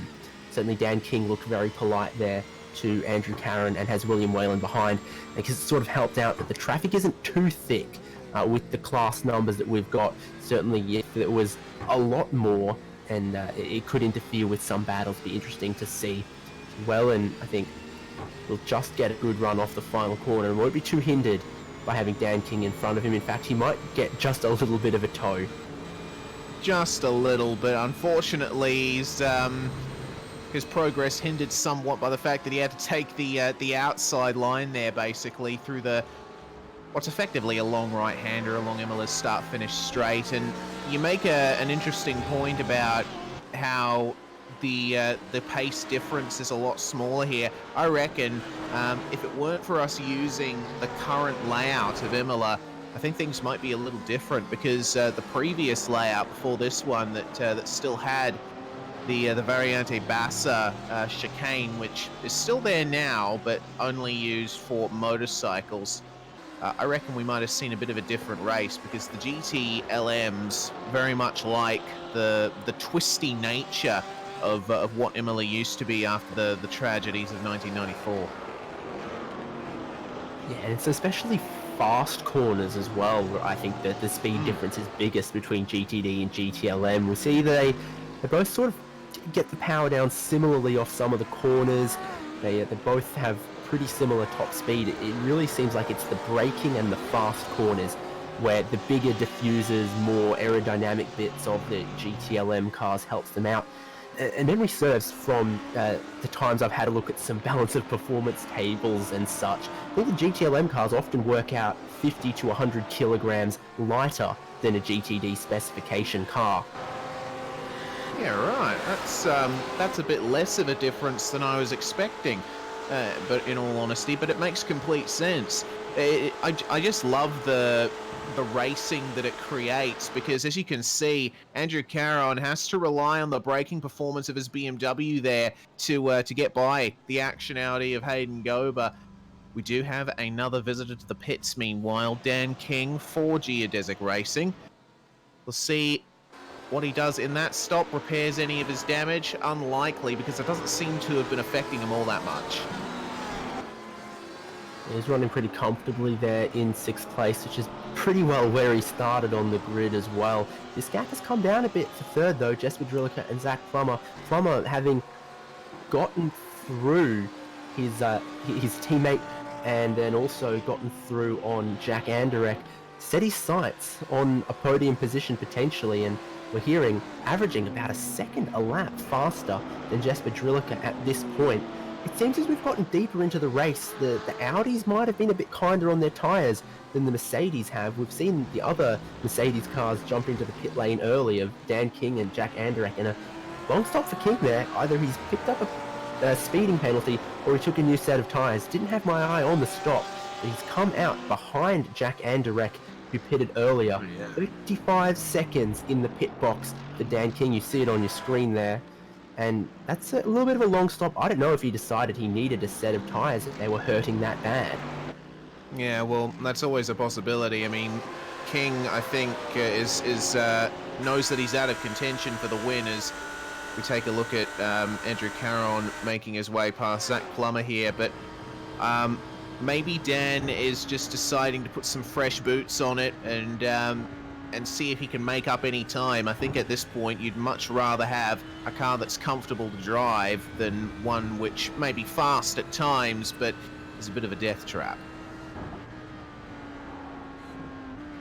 Last time around, talking about the Audis potentially holding onto their tyres, Ferris Stanley set his fastest lap of the race of 41.229. So as the fuel burns away on that particular Audi, the pace gets good, and Zach Plummer trying to close in Jesper Drilica. Well, it worked out in his favour about 4/10 the last time around. So certainly when you consider what car to pick for a championship like this, plenty of things to consider. And I think I can't remember this exact series how they manage these things, but I believe in the most recent balance of performance change iRacing wide for the GT3 cars, 10 kilograms got added to the Audi, and still Ferris Stanley making it look good. It did, you're absolutely right. A little bit of damage at the front too for Ferris Stanley, but that's not affecting him either. You know, I reckon, if anything, that extra 10 kilograms has actually helped the Audi to make it a little bit more stable, because I remember driving it and doing plenty of practice in it for the official Spa 24 earlier this year, and it was super fast through the fast corners, and a little bit of side-by-side running. John Miller coming past Jack Anderek there, and that is down, yeah, that is not for position, but the Audi, it was quite interesting, very unstable through the fast corners, but once you actually got it right, man, it was an absolute dream to drive. So Ferris Stanley, I think, will be very happy with the state of his car at the moment, and Jack Anderek, well, he's still got a while to wait before his strategy can start to see some potential gains. Meanwhile, Drilica, well, he'll start to come under pressure pretty soon as well. Yeah, track temps dropped a tiny bit further as well, as they're going to go side by side. Jesper Drilica not making it easy for Karen, I think, to come through there in the end. The move is done, but Avatar and Clement have both set their fastest laps of the race pretty much last time around. Here comes another driver onto the pit lane. It's David Browning in the 133 car. I'd certainly say expect the GTLM runners to also be in the pit lane pretty soon. We've gone, 53 minutes, I think, from the start of the race, and we typically see maybe an hour, maybe just under an hour is the longest GTLM runners can go. None of them, with the exception of Robert Al Harris to get his damage fixed, have been into the pits for a scheduled stop. I certainly think over the next 2 to 3 laps, we'll see plenty of those guys jump in. Yes, indeed, because the GTLMs have smaller fuel tanks than the GTDs have. They won't be able to make it as far into the race, so definitely expect them in any moment soon. Meanwhile, the fight for the podium in GTD starting to heat up. Jesper Drilica and Zach Plummer squaring off against each other, and Drilica, a 43.5 on his previous lap, a 42.9 for Zach Plummer in that Audi you see on screen at the moment. And Drilica, speaking of, he's starting to come under a bit of pressure from a lapping GTLM, and Browning, Long stop. Spending, a bit That's more a time. minute and a quarter now. Yeah, that's a very long time spent in the pits for the Tortuga Mercedes. I do wonder what's damage. Didn't see a lot of damage on that car when it came into the lane. He was running reasonably well in class, and I think now the service is done and he gets going. But yeah, a minute and a half, that is well beyond standard service. That's well beyond filling the tanks or even taking tyres. I don't think he did take tyres. I didn't see that thing jump up on the jacks. So yeah, long stop for Browning there. Unfortunately, that's going to put him pretty much to the end of the GTD field. The only drivers he's in front of is Victor Tanaka, who didn't take the start, and Andrew Taylor, who did 11 laps and then then parked it. What is going on here for Zach? Slow-mo.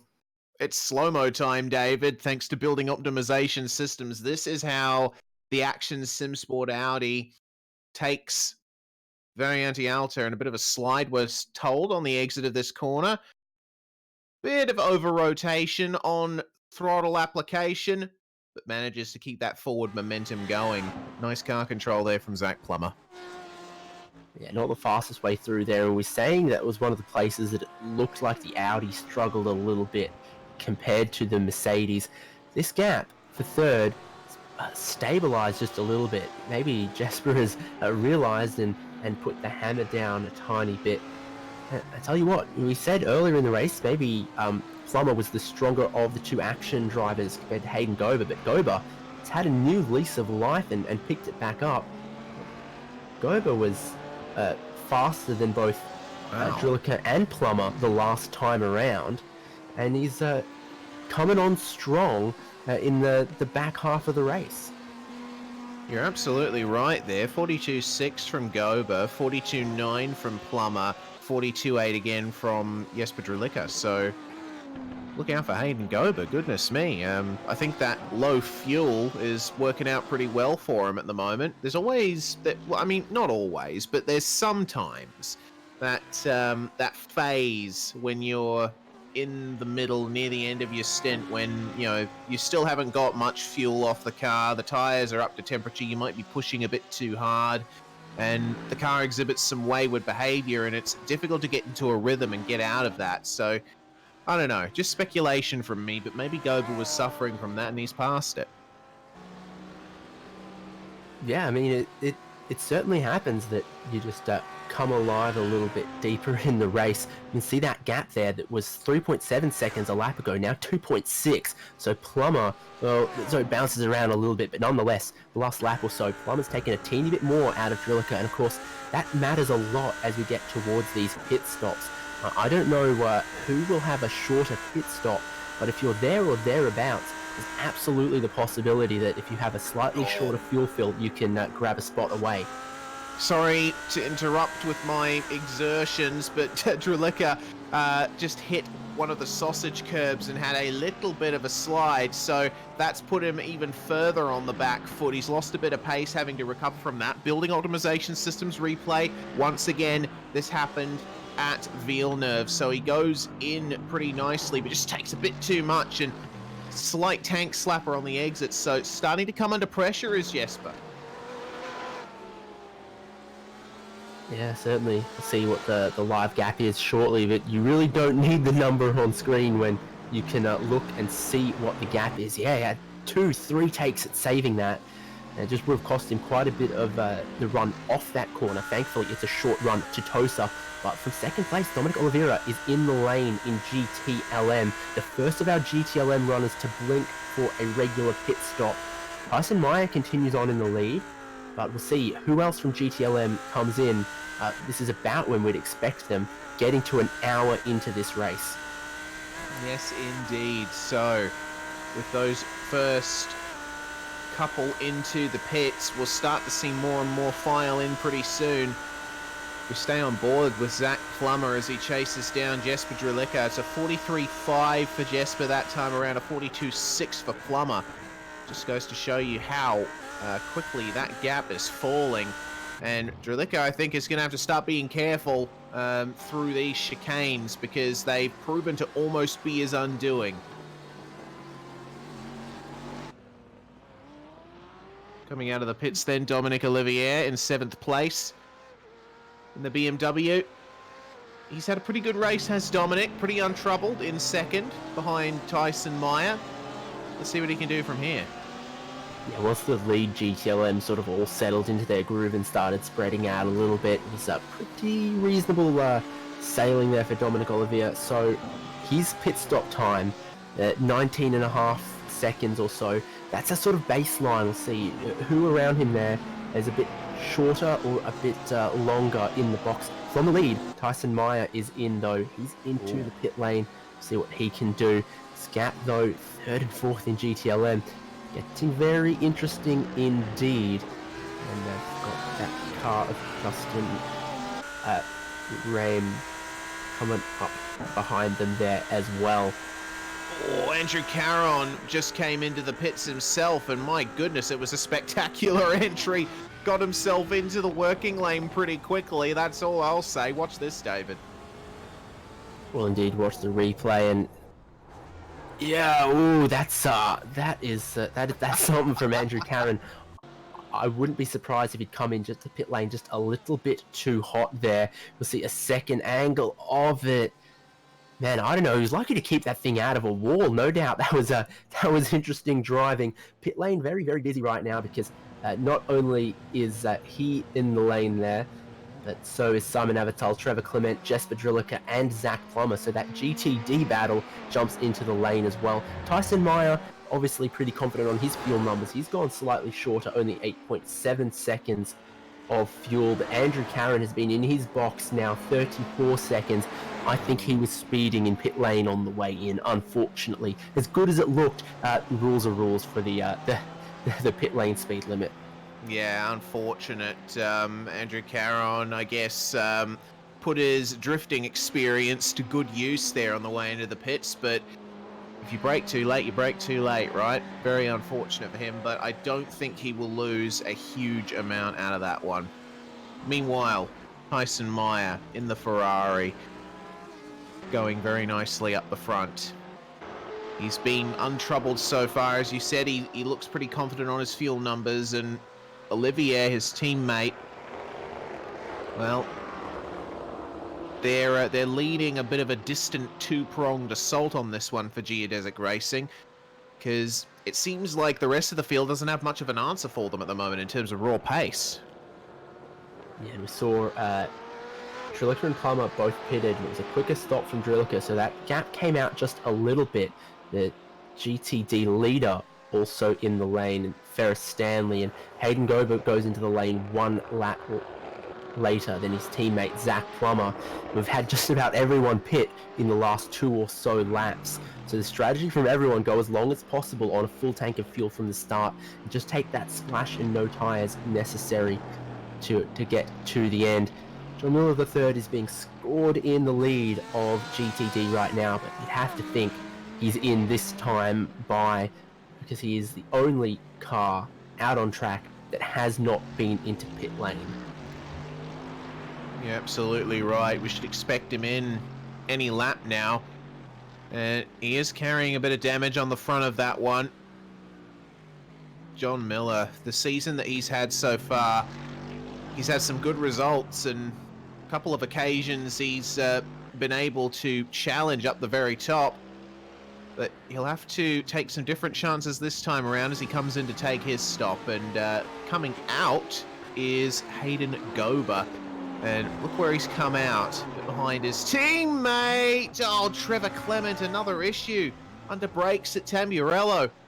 He's not having a good time with the brake balance of that Ferrari right now.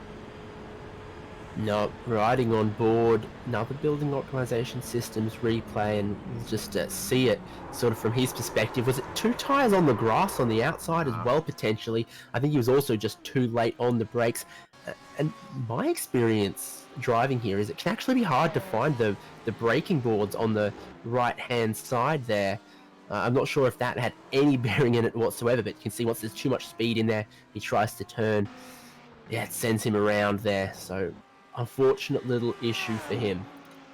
Yeah, very much so. Well, John Miller, there's the view coming out of the pits. The Mercedes making its way to screen left.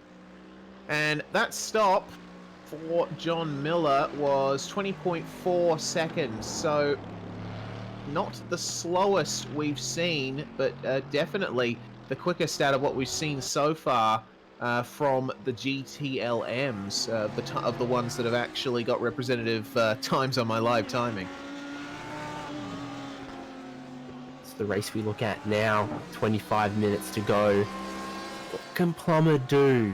Because he's lost out in the pit stops just a little bit. His lane time was just a second or so longer than Jesper Drilliker in front. And what was a very exciting looking gap of about 2.5 seconds before those pit stops now finds itself just a little bit closer to 3.5. That number bouncing up and down just a little bit. Plummer certainly on form of the first stint should be able to close in the remaining time. I think 15 laps of racing left. It's looking good through Tamburello, where he might have just gained a couple of tenths through that section. Certainly, we've seen Jesper struggle through some of the other corners as well. We've also seen Jesper in previous races he's been in this season. He's been one to take chances every so often. I get the feeling the stop might have been longer because Plummer might have had some extra service to take. Drilica, you can already see that he's carrying a bit of damage on that car. We already know that he might be carrying floor damage from his appointments with the sausage curbs earlier. Well, there's a chance that he may just not have decided to take whatever damage was optional on his car, and that's why he's remained ahead. And one of the things to note is no tyres from either of these guys. When you're in the pit box, they can't repair the car while they're fueling it, but while they're changing the tyres, the mechanics have the opportunity to fix up some little optional repairs. So really, really tough. Not a lot of opportunity to get the car fixed in a race like this where it's fuel and no tyres. Replay here of Dan King. See what's gone on for him. Maybe just overcooking it on the brakes into Tamburello here. Replay knows all and will tell us. And he's gone off the timing screens, we're told, so not quite sure what's going on. Nice clean run through Tamburello. Might this be a hardware issue that's taken Dan King from us? Not quite sure. Or slightly off track. No, doesn't seem to be anything out of the ordinary so far. no, not yet in this lap. There we he go. just sort of disappears there, does Dan King, which is unfortunate because he was having a reasonable race up until he had a bit of a long pit stop. So that's a shame for Dan King, and he was part of some exciting racing right in the opening laps as well. So I guess a shame to lose him, and if he does reappear or rejoin, he'll unfortunately probably be a little bit down the order there. Yeah, shame for Dan King. He's not had the best of seasons, and oh, hello. What's happened here? Drilica. Looks like he had to clear a slowdown. The gap has been brought right down between himself and Zach Plummer, now under 0.7 of a second. This is big, David. Yeah, no doubt this is right within striking range, and this is where Plummer is going to also start picking up a little bit of a slipstream down the front straight. If anything, you typically think that the big V8 in the Mercedes is a little bit better in a straight line, so now that Plummer is within the draft range, that'll also help him out just a little bit. You can see on the bottom of your screen there the live gap between these two guys, and you see it just claws in just a tiny bit. Plummer can sense blood in the water, and the pressure is now on Jesper. It certainly is, and he didn't take much curb at the first apex of Tamburello, which, you get one part of Tamburello slightly off and it affects your momentum through the rest of the chicane, so it's meant that Plummer has a much better run through this section where mid-corner speed is everything for the Audi. Let's see what the kind of punch Jesper Drilica can get in that Mercedes. Reasonable enough to keep him ahead for now, but once that draft starts coming into play, once they go through these fast corners, they'll have another story to think about. And we can't forget, this all happened because Drilica got a slowdown at around this location the lap before. Indeed, Plummer right there. And he gets a reasonable run up the hill, but the place that we've seen him be strongest is if he can just stick close, get a good exit out of Rivatsa. Interestingly, I think they've got the overall leader in Tyson Meyer closing up behind them as well. No, that's Trevor Clement. I got that one wrong, but certainly there was a GTLM car cruising up behind them as well. So that's might give Plummer just a little bit of worry as well, that he's got a car coming up to lap behind while he's trying to get this move done. How's the drive off the final corner?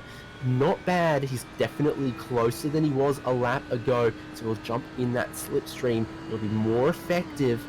And he'll have an opportunity to attack, but I don't think he'll be close enough into turn 1. No, not quite yet, but the run into turn 1 is one that we've seen. There we go, once again, Dralica, you see, misses that first curb, but Plumber takes it, straight lining his way through the turn a little bit more. Mistake for Dralica on the exit. This is going to bring Plumber right into it now. And Trevor Clement right on them too. Dralica runs deep there into Villeneuve. He's going to give the position here to Plummer, or is he? He's going to defend. He's going to try and keep that position for all it's worth. Clement sees his chance to try and get past Plummer, but nothing doing for him there. This battle right on now, and when they come to this section of the circuit, Dralica will have a mirror full of Audi to deal with. Absolutely love the battles that this track can provide. Of course, there's curbs, there's grass, there's gravel, there's not very grippy AstroTurf on the exits of these corners that can slip up any of these guys at any moment, but looks like it may be a move soon for the Audi if Dralica can't find some rhythm. Yeah, the rear tyres almost look like crying enough for Jesper Dralica. The couple of mistakes we've seen is just the rear end of the car not being planted through some of the faster corners. Plummer really wanted to capitalize into Tosa, but he was sort of not sure if he could cross back underneath while Clement was trying to come through as well. These two guys are battling. Hayden Gober, I said he was coming on strong deeper in the race. Look, that gap has come down to 1.8 and he's closing them up as well. I think what Plummer needs to do here is let Clement go, because it's just hurting his confidence and his ability to attack Jesper Dralica. He couldn't attack through Tosa because he was worried about what Clement behind was doing, but Clement doesn't come through. Clement's going to follow these guys almost an entire lap.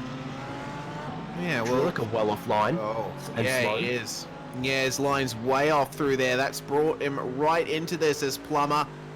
Oh, big run down the straight, but it's not long enough for any move to be made into Villeneuve. Dralica struggling there to get the throttle on, and it's a dive then from Zach Plummer at Tosa. Can Dralica hold it around the outside, straight on the throttle in the Mercedes? Great punch out of the turn. It could go 3 wide here. Trevor Clement now sees a chance to make his way past, but unfortunately, it's a bit of an awkward position to be in because Dralica has to go wide to give him room. They make contact. Dralica off into the gravel, into the wall. Bonnet missing, front end gone, and Dralica immediately goes back to the pits. Wow, yeah, a replay absolutely needed on that one. Thank you, Building Optimization Systems replay. It all goes off because Clement sort of half commits to the inside there on the AstroTurf. A huge wiggle from Dralica. We know the rear tyres were already in pain there. And he slides and into Clement. We'll see it on board here. You know, he's wide, and that pushes him out onto that bit there where there's no grip. He tries to put the power down, oversteer into the car, into his inside, and Plummer and Gober go through. Clement survives mostly as well, but wow, I mean, it all went off there, and part of it was just that Trevor Clement had waited for a whole lap watching this battle of the GTD guys, didn't want to interfere, and then he's decided, well, I'm coming through here, took it 3 wide. That's when Plummer backed out. But I mean, there was only so much that Dralica could do in that situation where the GTLM car is trying to come through.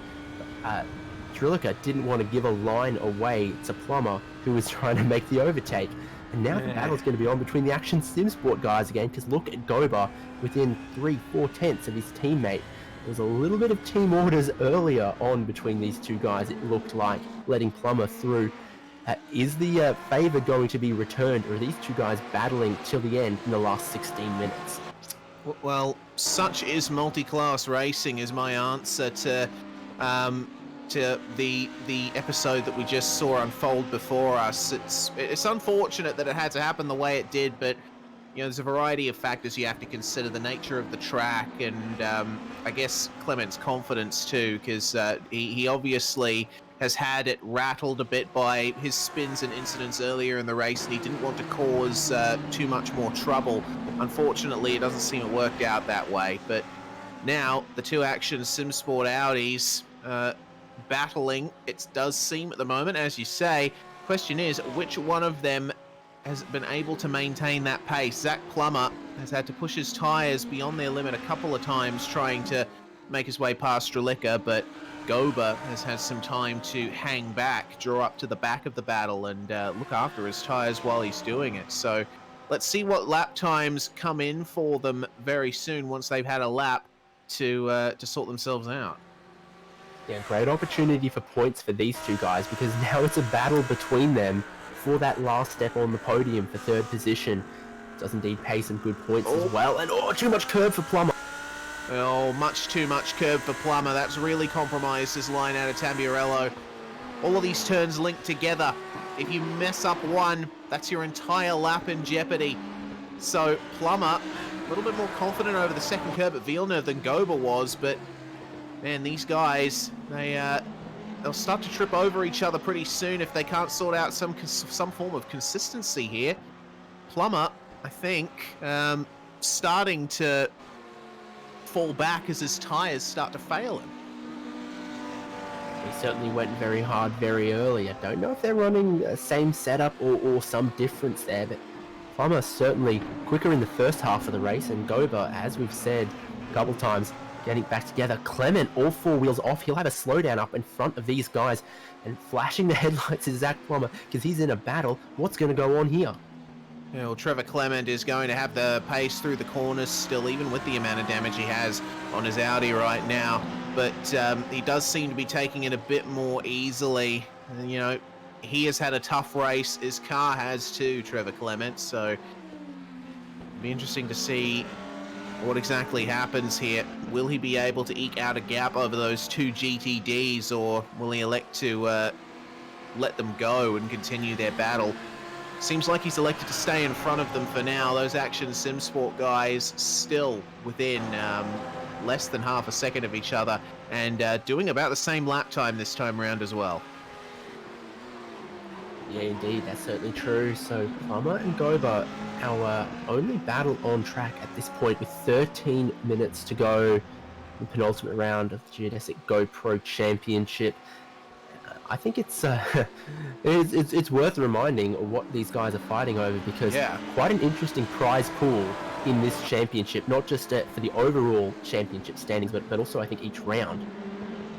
Yeah, certainly. Prizes are supplied by Geodesic Racing and GoPro for every round in this championship, and there's been a different reason given every time. But the main fight these guys are having is a GoPro Hero Black kit, which is a fantastic prize to be fighting for at the end of this one.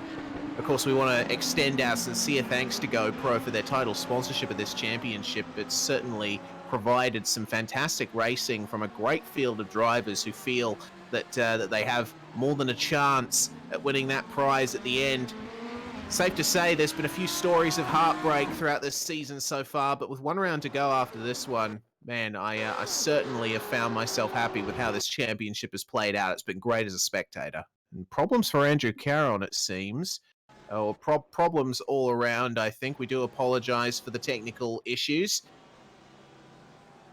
But this race, with now 11 minutes and 45 seconds to go, certainly throwing up its fair bit of drama. Justin Rem then in 5th place, chasing down Andrew Caron. Remember, Caron had his issue earlier where he had to serve a penalty in the pits, and Justin Rem was 8/10 quicker than Andrew Caron last lap, so this is another battle we can see right at the end. Yeah, no doubt. Justin Rem, potential to get up into 4th place, and he's, I guess, benefited from some of the other guys around him falling away a little bit. Then there was also that problem for Caron coming into the pit lane. That's put him back a little bit further, and now there's some little dents on the car as well. So Caron, who started on the front row in GTLM, now under threat of being dropped back to 5th place. It just goes to show that one lap pace, not everything in a 90-minute race like this. Certainly being able to look after the tyres, being able to look after the car, all matter something in a format like this. Certainly does. We've seen it many times over this season. Oh, there's been a bit of a problem for Hayden Gober. He's run wide down at Acca Minerale, and that has extended the gap slightly between himself and Zach Plummer. We'll get a quick building optimization systems replay for you as I relay some news from race control. Dralica causing a collision. It was deemed by race control, but they've taken no further action on that. And we can see just escaping the slowdown there is Hayden Gober. But race control once again deeming it to be a racing incident that Jesper Drulicka caused there. But Clement's part in that incident was interesting as well.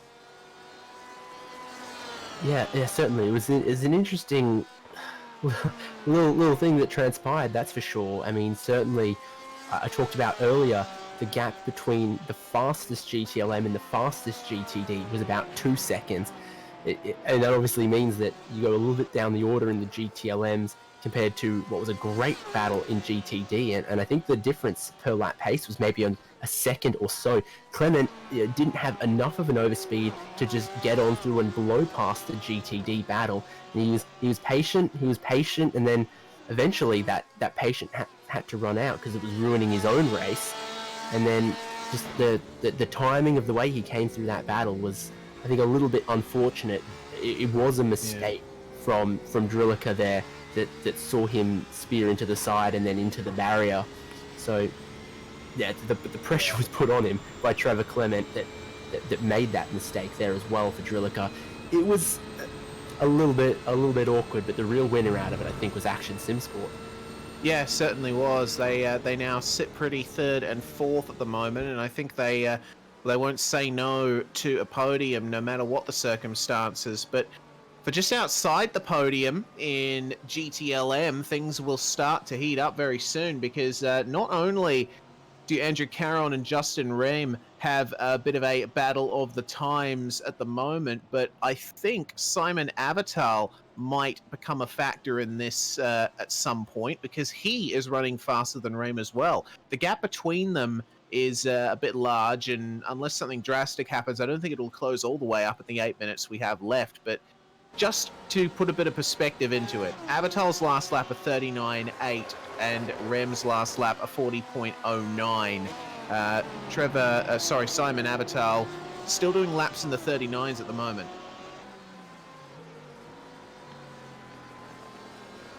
Yeah, so certainly not all sorted, not all done in either of our categories, GTLM or GTD. Certainly, like we've said, some of the guys who maybe look after their tyres or just prefer the balance of the car deeper into the race can come alive again, even though you see the field spread in the first half of the race and think you might not see those two drivers together on track again. Yeah, exactly. That's why I guess this format has been such a success, because it's long enough to have an endurance aspect to it at 90 minutes, but the fact that you don't have to pit for tyres, and the fact that the field has been so competitive throughout the season, it's just shown that there is very much a sprint race feel to this series. It just seems to play out in just a little bit of slow motion, which is definitely not a bad thing. I like slow motion. Yeah, we had some great slow motion earlier as well. It probably deserved its own special voiceover in slow motion as well, but we didn't get that. Karen and Ram, though, you can see that gap now down to 1.7 seconds. We've got 6.5 minutes of racing left to go. It's not out of the realm of possibility that the pressure could start to mount on Andrew Karen here. Certainly could. Karen still running lap times in the low to mid 40s at the moment. In fact, since lap 43, he has not dipped into the 39s, and he's got a bit of traffic to deal with here in the form of John Miller, but I think this will be worked out fairly quickly. Both of these guys know the deal, and John Miller is a very respectful guy from what I've seen of him on track and from what he's said in interviews so far this season. So he hasn't given Andrew Caron too much trouble there as John. Justin Rehm, on the other hand, is going to have a very nice draft from that Mercedes, which could bring him into contention even further. And we'll see, he might be a little bit too far back to clear that car before lap 1, though. 4 laps to go in this battle, and for all of our other competitors as well. It's going to be interesting for Rehm where, in fact, he does catch John Miller. Certainly Miller in a little bit of no man's land in second place himself, has nothing to lose from jumping out of the way of these guys and letting them enjoy their battle and letting them fight.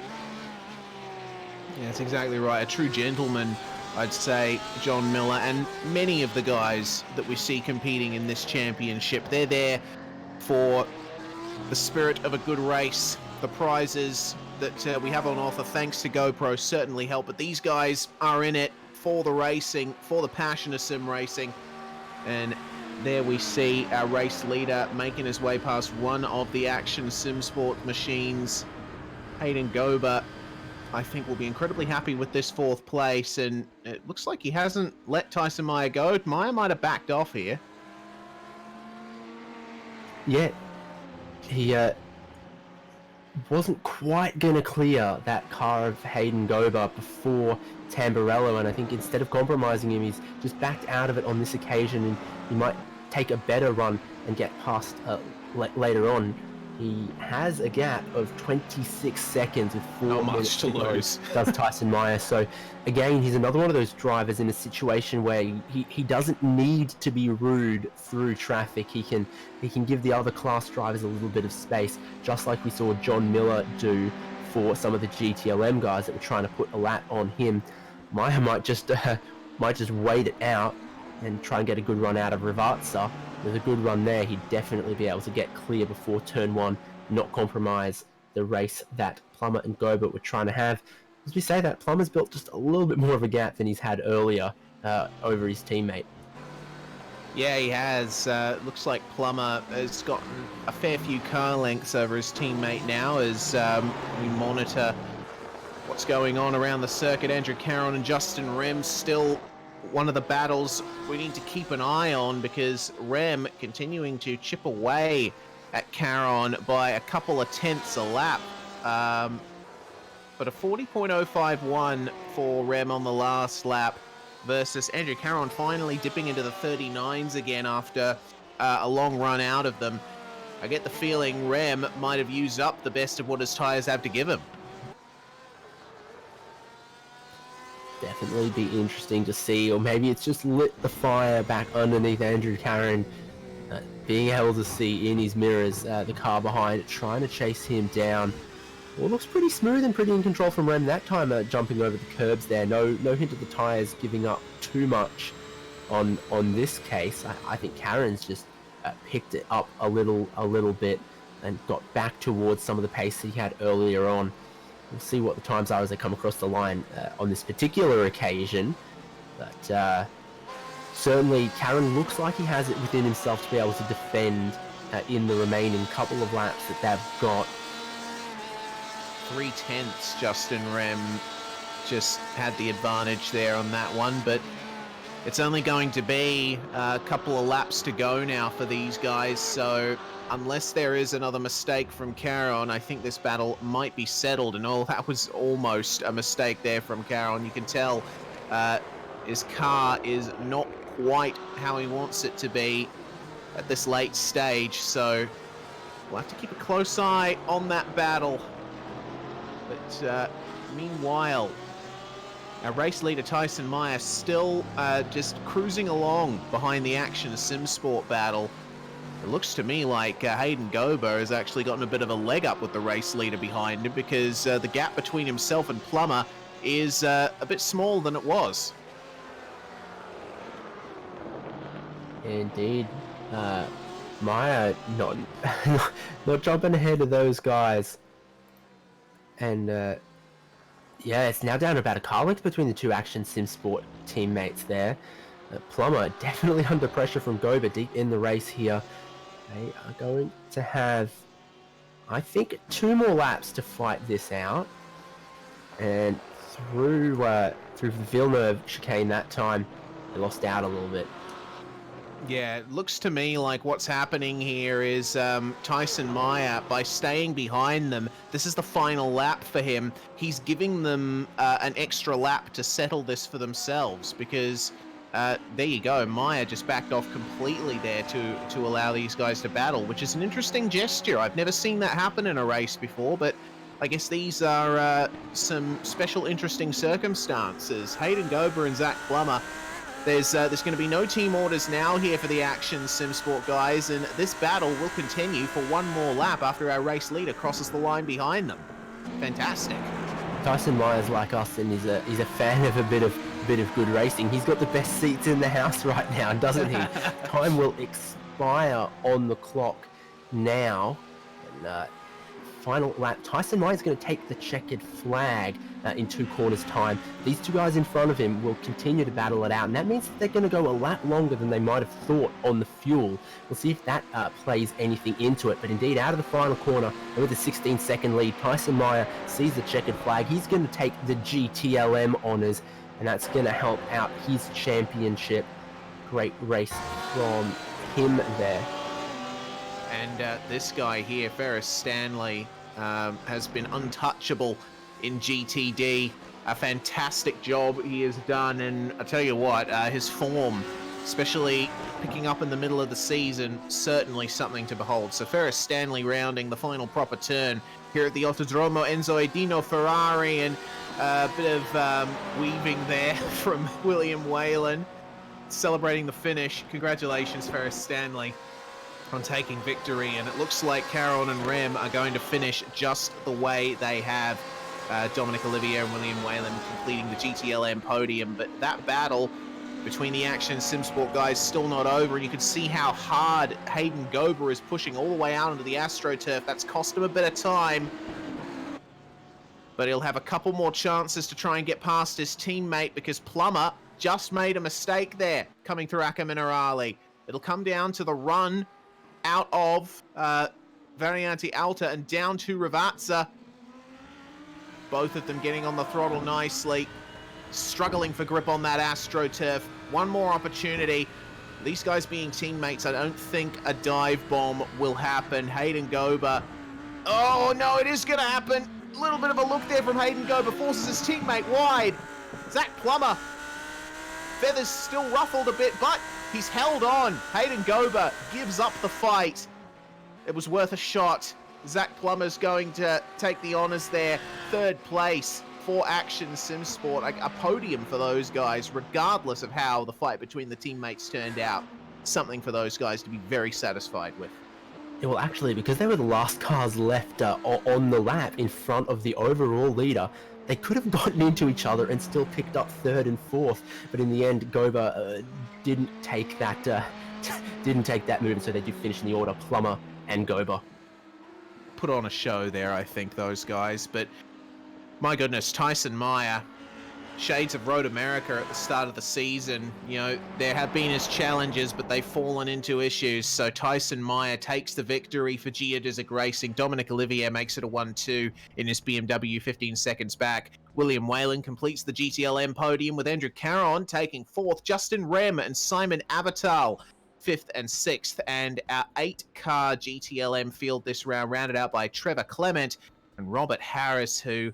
wow, my goodness, he is not going to be happy with the way things have turned out for himself, is he?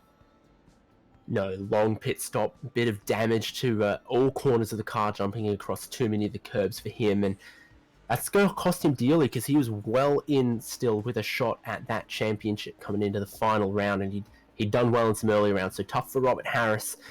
In GTD, though, Ferris Stanley from pole position, commanding win of 22 seconds, ahead of John Miller from Racecraft Esports, the only one flying the flag for that team in GTD this round, missing his teammate Brian Lockwood, and the podium rounded out by Zach Plummer, who had to defend from his teammate Hayden Gober on the final lap to take that position. Gober gets 4th, Jack Anderek in 5th place, David Browner gets 6th, Jesper Drillica, well, the first of our retirements effectively in GTD, and then it was Jesper Drillica, Dan King, and then Andrew Taylor, a retirement as well, and Victor Tanaka not taking the start of the race.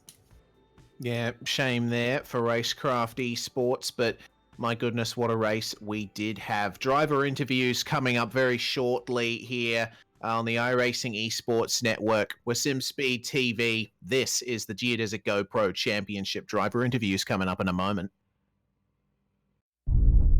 Green flag back in the air. 2 more laps to go. 8 drivers, 4 races.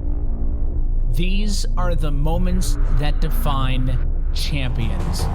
Zach Novak, final time to the start-finish line, takes the checkered flag and wins.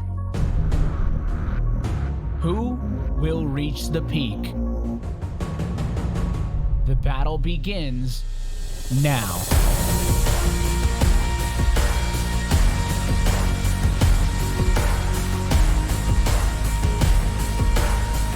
Let's go playoff racing!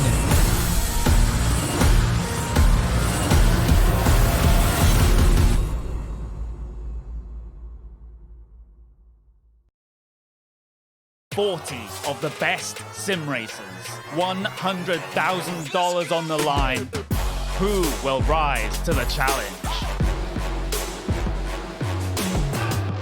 This is the most competitive and sought-after season in iRacing World Championship history. This is where legends are made. This is the Porsche Esports Super Cup.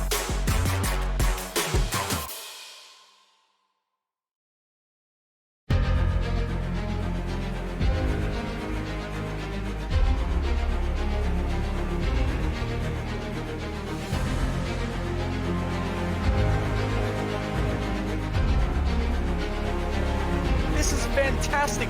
This is GT Racing right now. He's got traction, he's got everything outside of both of them! Maloney! Oh, he's taking Anderson. Anderson's up to him. Oh my god! Big crash! Oh my goodness, half the field's gonna get rolled! Second very close. These guys I want to make their way through the field very quickly. Oh, there we go. Oh no! That's massive. This is it. This is over. I can't believe this. Oh my god. God, what?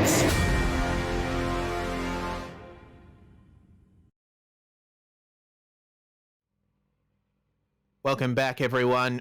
Driver interviews, the post-race show here for round 7 of the Geodesic GoPro Championship at the Autodromo Enzo Edino Ferrari in Imola. We saw an awesome race throughout this field, bit less than we've seen in the past, but certainly made up for it in intrigue and strategy. And Tyson Meyer was there to witness the battle between the Action Sim Sport drivers for third in GTD at the end. But I think what will be further on your mind at the moment, Tyson, is the win by 15 seconds. You had the gap out to nearly 26 before you decided to stay behind those Action Sim Sport guys. Yeah, it was just a lot of fun to watch that at the end there. I didn't think I would have had to worry about losing first, and thought, uh, give them an extra lap, don't pass them, and see if they can't, have a good fight at the end there. It was good. Well, in terms of your own race, it seems like you didn't have too much to worry about. But what was troubling you, if anything, during the race? This is a difficult track with plenty of opportunities for mistakes to be made. This is the one track in iRacing that I seem to be quite quick at, for my skill level, and it's my favorite track in iRacing. I've done hundreds and hundreds and hundreds of laps here, so um, and this is probably my favorite car to drive on this track, next to maybe the McLaren GT3 car. Um, I don't think I had too many issues other than, you just got to be real careful on those chicanes with the sausage curbs, and you don't want to see yourself jump them. I believe that's what happened to Robert. I believe he damaged his car fairly heavily on the first chicane with those anti-cut um, high curbs. Yeah, that is a bit of a shame to see that happen, but nonetheless, you didn't seem to face many of those issues yourself. So good for your championship, and with Robert Harris suffering some very unfortunate issues once again, as you said, definitely puts us in an interesting position for the end of this championship. Yeah, yeah, it should be good. We got a couple weeks here with Sebring coming up to finish it off, and it will hopefully be an exciting race. Certainly, Shal. Before we let you go, Mr. Meyer, who would you like to thank? Any shout outs? Yeah, I'd like to thank the team Geodesic for putting this on, and the sponsors, and Alpine Star and GoPro, and you guys for broadcasting this. My wife for putting up with me driving so much, and Martin Asher from Asher Racing just sponsored me with his wheel, the F64-USB, and it's great. Thank you very much, Tyson Meyer from Geodesic Racing. And the chuckling that you hear with us is our next interviewee, our GTD winner, David. You're with Ferris Stanley. Yeah, congratulations, Ferris. From pole to the win would make it sound pretty easy, but was it? Yeah, the first 3 levels was easy because I have to defend John. Because the mark's really quick and straight line as I was like last round did. So I just defend so hard, and then I see John lost it and in turn 3. So yeah, like just just be consistent. Don't over push the car. So yeah, and also keep save the charge for the at the end. So yeah, it's a good good run. Yeah, and I guess we see this sometimes in these 90-minute races, that looking after the tires can be kind of important. And some of the guys running Mercedes look like they might have run out of some grip towards the end. Do you think the Audi is good for a 90-minute race? I would say probably yes, because I didn't feel lost at time. When I didn't really lost the time because the car is really pretty stable. For everything is really stable. The setup's really good. Uh, and yeah, I think it's really good for Audi. I don't know how Mercedes is. Yeah, last time I tried, it's really twitchy for me. Like it's very slidey at the corner exit. So yeah, I think for me this is really good for tires. And I think this round overall, probably a pretty good result for you. Third coming into this round in the championship, but Brian Lockwood is not here. You finished ahead of John Miller. Do you think that's good for your chances? Yeah, maybe. But yeah, I don't know if Brian was attend this race. I really don't know because me and John like 22nd. I really don't know how we close like Brian. Maybe like Spa last 2 round probably. But yeah, Sebring is gonna be really tasting round. I'm very favorite that track. So yeah, let's see. A lot of bumps at Sebring. How do you think the Audi will go there? I think it's from my opinion, it's really good. I think because there's a lot high speed corner. So I think Audi's, in my opinion, Audi is really good at there because the corner speed also the charge. Yeah, so I believe that this car, the Audi, will be give you a good run. Well, congratulations. Good win for you. Any shout outs, thanks to give while you're on the iRacing Esports Network with SimSpeed? No, first of all, thanks to Satellite Racing for recruit me 2 weeks ago. As really, really looking forward to race with this guy. And also thanks for team sponsor, Tech Racer, Alice Engineering. I think this is I really know. Also, I think this I know so far. Also, thanks to you guys for the podcast, SimSpeed, and also thanks for Gio for making this really good. Thank you for dropping in and have a chat with us. And we'll move on to some other drivers that we need to have a word with, I think, Reese. Yes, we certainly shall. We're joined by second place Dominic Olivier. And Dominic, wow, that was quite the race that we saw, but you seemed far removed from most of it. Yeah, I was kind of into no man's land there for the majority of it. It was good fun in the beginning. I wish I had, qualified a little bit better, but I made the wrong call. Stayed out for all 4 laps. Should I went back in like Tyson and Robert would have probably been right up there and been able to give Tyson a run for his money. But yeah, other than that, no man's land, just kind of falling asleep there.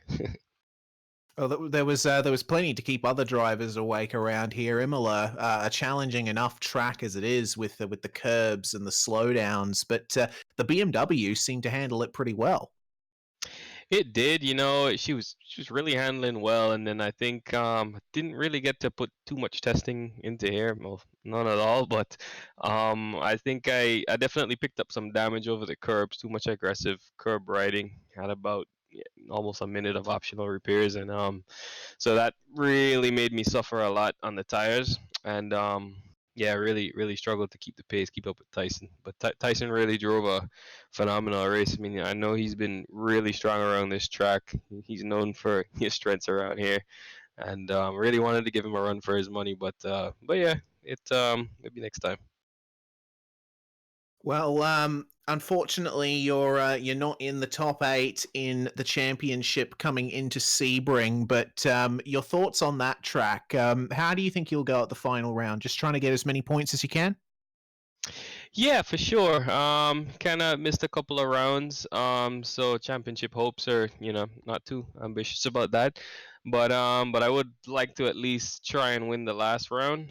It's gonna be tough. It's gonna be a tough one. Sebring is very tough, and it's one of those tracks that mistakes are costly, and it's very easy to make mistakes there. So it's gonna be interesting when we get there, and depending on the track temp, how the different cars, the most recent balance of power that iRacing has put up is seems to be really close between all the cars. So it should be quite interesting.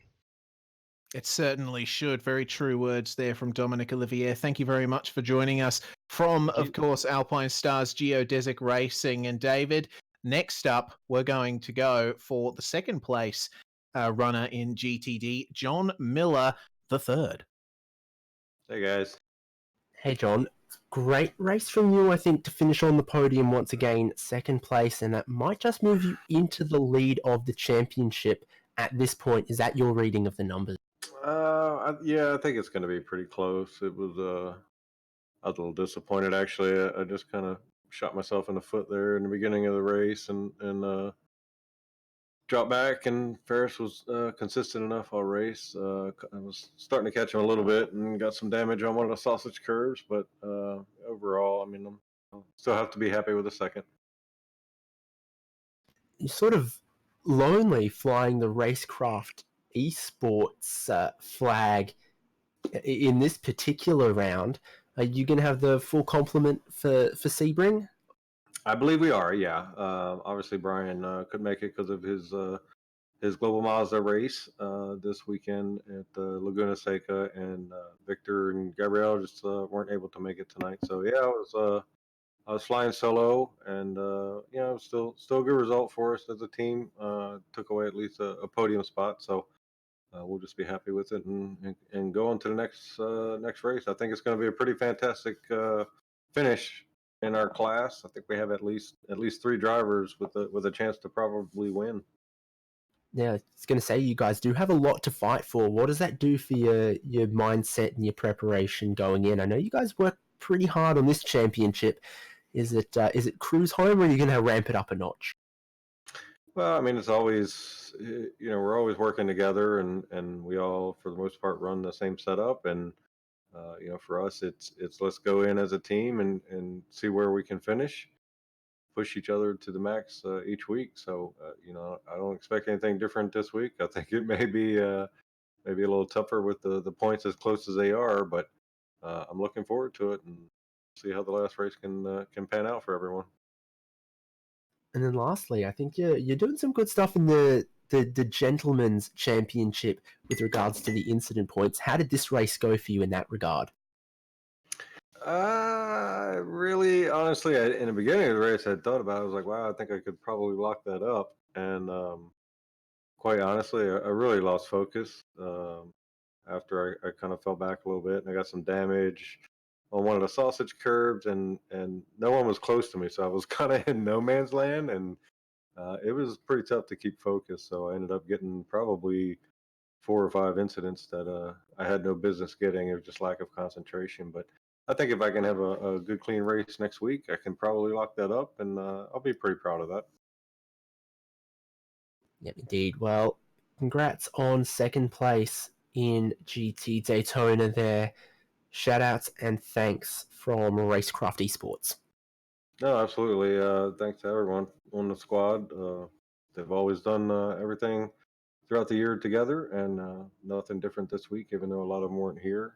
Thank you so much to you guys. It's been a wonderful series. You guys done a great job, and we'll look forward to ending it on a high note next race.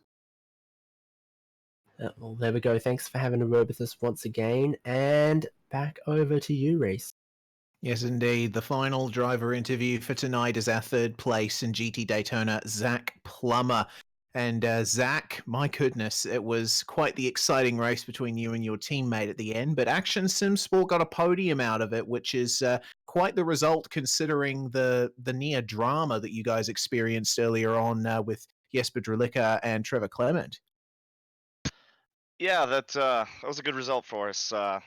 Tires were dropping off for me towards the end there, so I couldn't really get away from Hayden like I wanted to. But good to see him get a fourth place finish for his highest finish of the year. But yeah, I wasn't exactly sure how I was going to be able to get past Jesper. I knew he was probably struggling with tires, but the move that Trevor made on me, which was totally fine, I think caught Jesper off a little bit, and he just sort of lost it into the wall and kind of made it easy for me to pull away. But happy with third, first podium of the year. Didn't think it would take this long, but glad to finally get one. And that you must be. Take us through that battle towards the end between you guys. I mean, it looks like there was definitely no team orders, but interestingly, Tyson Meyer stayed back to both not interfere in the battle and give you guys an extra lap to sort it out. Did that play havoc with your strategy much at all? A little bit. I know Hayden had went over comms and said he was going to let Tyson through. So then, I kind of thought I was going to have a little bit of a gap and stretch it a little bit between us. So then when Tyson would make the move on me, it wouldn't be as big of an issue, and I would have the gap to Hayden. But I saw that Tyson didn't go for it, and that caught me off guard a little bit. So I had to change how I was going to drive. Realized quickly that Tyson was going to let us race, and that was a lot of fun. I'm glad he did that, and let Hayden and I battle it for that final podium spot. Well, third place for you certainly elevates you in the standings. What with the likes of championship rivals like John Miller and Gabriel Pereira, unfortunately missing this one. So coming into Sebring, you're back in the fight for, at the very least, third place. Yeah, it's nice to get a podium, but I would have liked to have done it with Gabrielle and Lockwood and everybody here. But it's still points on the board, so I'm happy with that. We'll see what happens at Sebring. Haven't driven the Audi there in a long time, so we'll see. Well, certainly the Audi with Sebring's fast corners will certainly have a bit of an advantage there, but the bumps might think otherwise. Before we let you go, Zach, any shout-outs? Who would you like to thank? I'd like to thank everyone at Action Sim Sport. We put some time and effort into this season, and it's paying off. We're all having a good time. Thank the guys over at Geodesic, GoPro, you guys at SimSpeed, putting on the broadcast for us all year. It's been fantastic. Thank you. Thank you very much, Zach Plummer. Third place in GTD here at Imola, and for all we know, could be in the championship fight for those podium spots in GTD come the end of Sebring. Well, that brings to an end proceedings for tonight, or this morning for us here in Australia, David. My goodness, interesting penultimate round of the championship. I can't wait for Sebring. Yeah, it absolutely blows the championship standings open in GTLM and GTD. A horrible race for Robert Harris, a great race for Tyson Meyer, makes that championship down to the wire in the final round for those guys. And of course, Ferris Stanley closing a little bit of points on John Miller, and both of those guys catching on Brian Lockwood.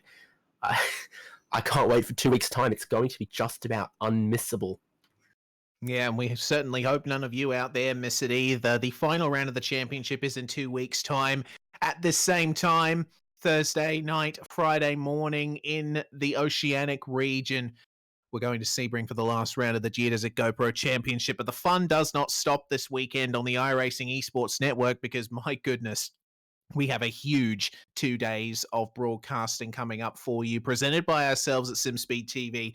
The Virtual Racing School V8 Scops Bathurst 1000. It's happening this weekend. On the Saturday, we will have support racing, we will have qualifying, we'll have the top 15 shootout, and of course, on Sunday, the great race. 161 laps around Mount Panorama in those big, heavy, powerful Australian touring cars. Don't want to miss it for the world. We hope you join us for that.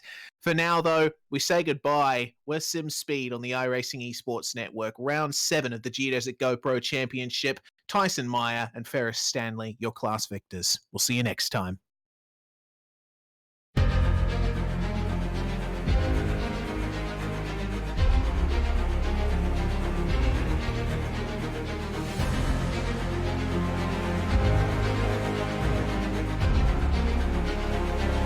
This is fantastic.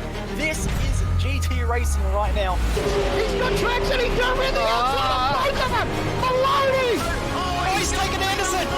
Anderson's up to him. Oh my God. Big crash. Oh my goodness. Half the field's going to get rolled. Second very close. These guys I want to make their way through the field very quickly. Oh, here we go. Oh no. That's massive. This is it. This is over. I can't believe this. Oh my God. God, what?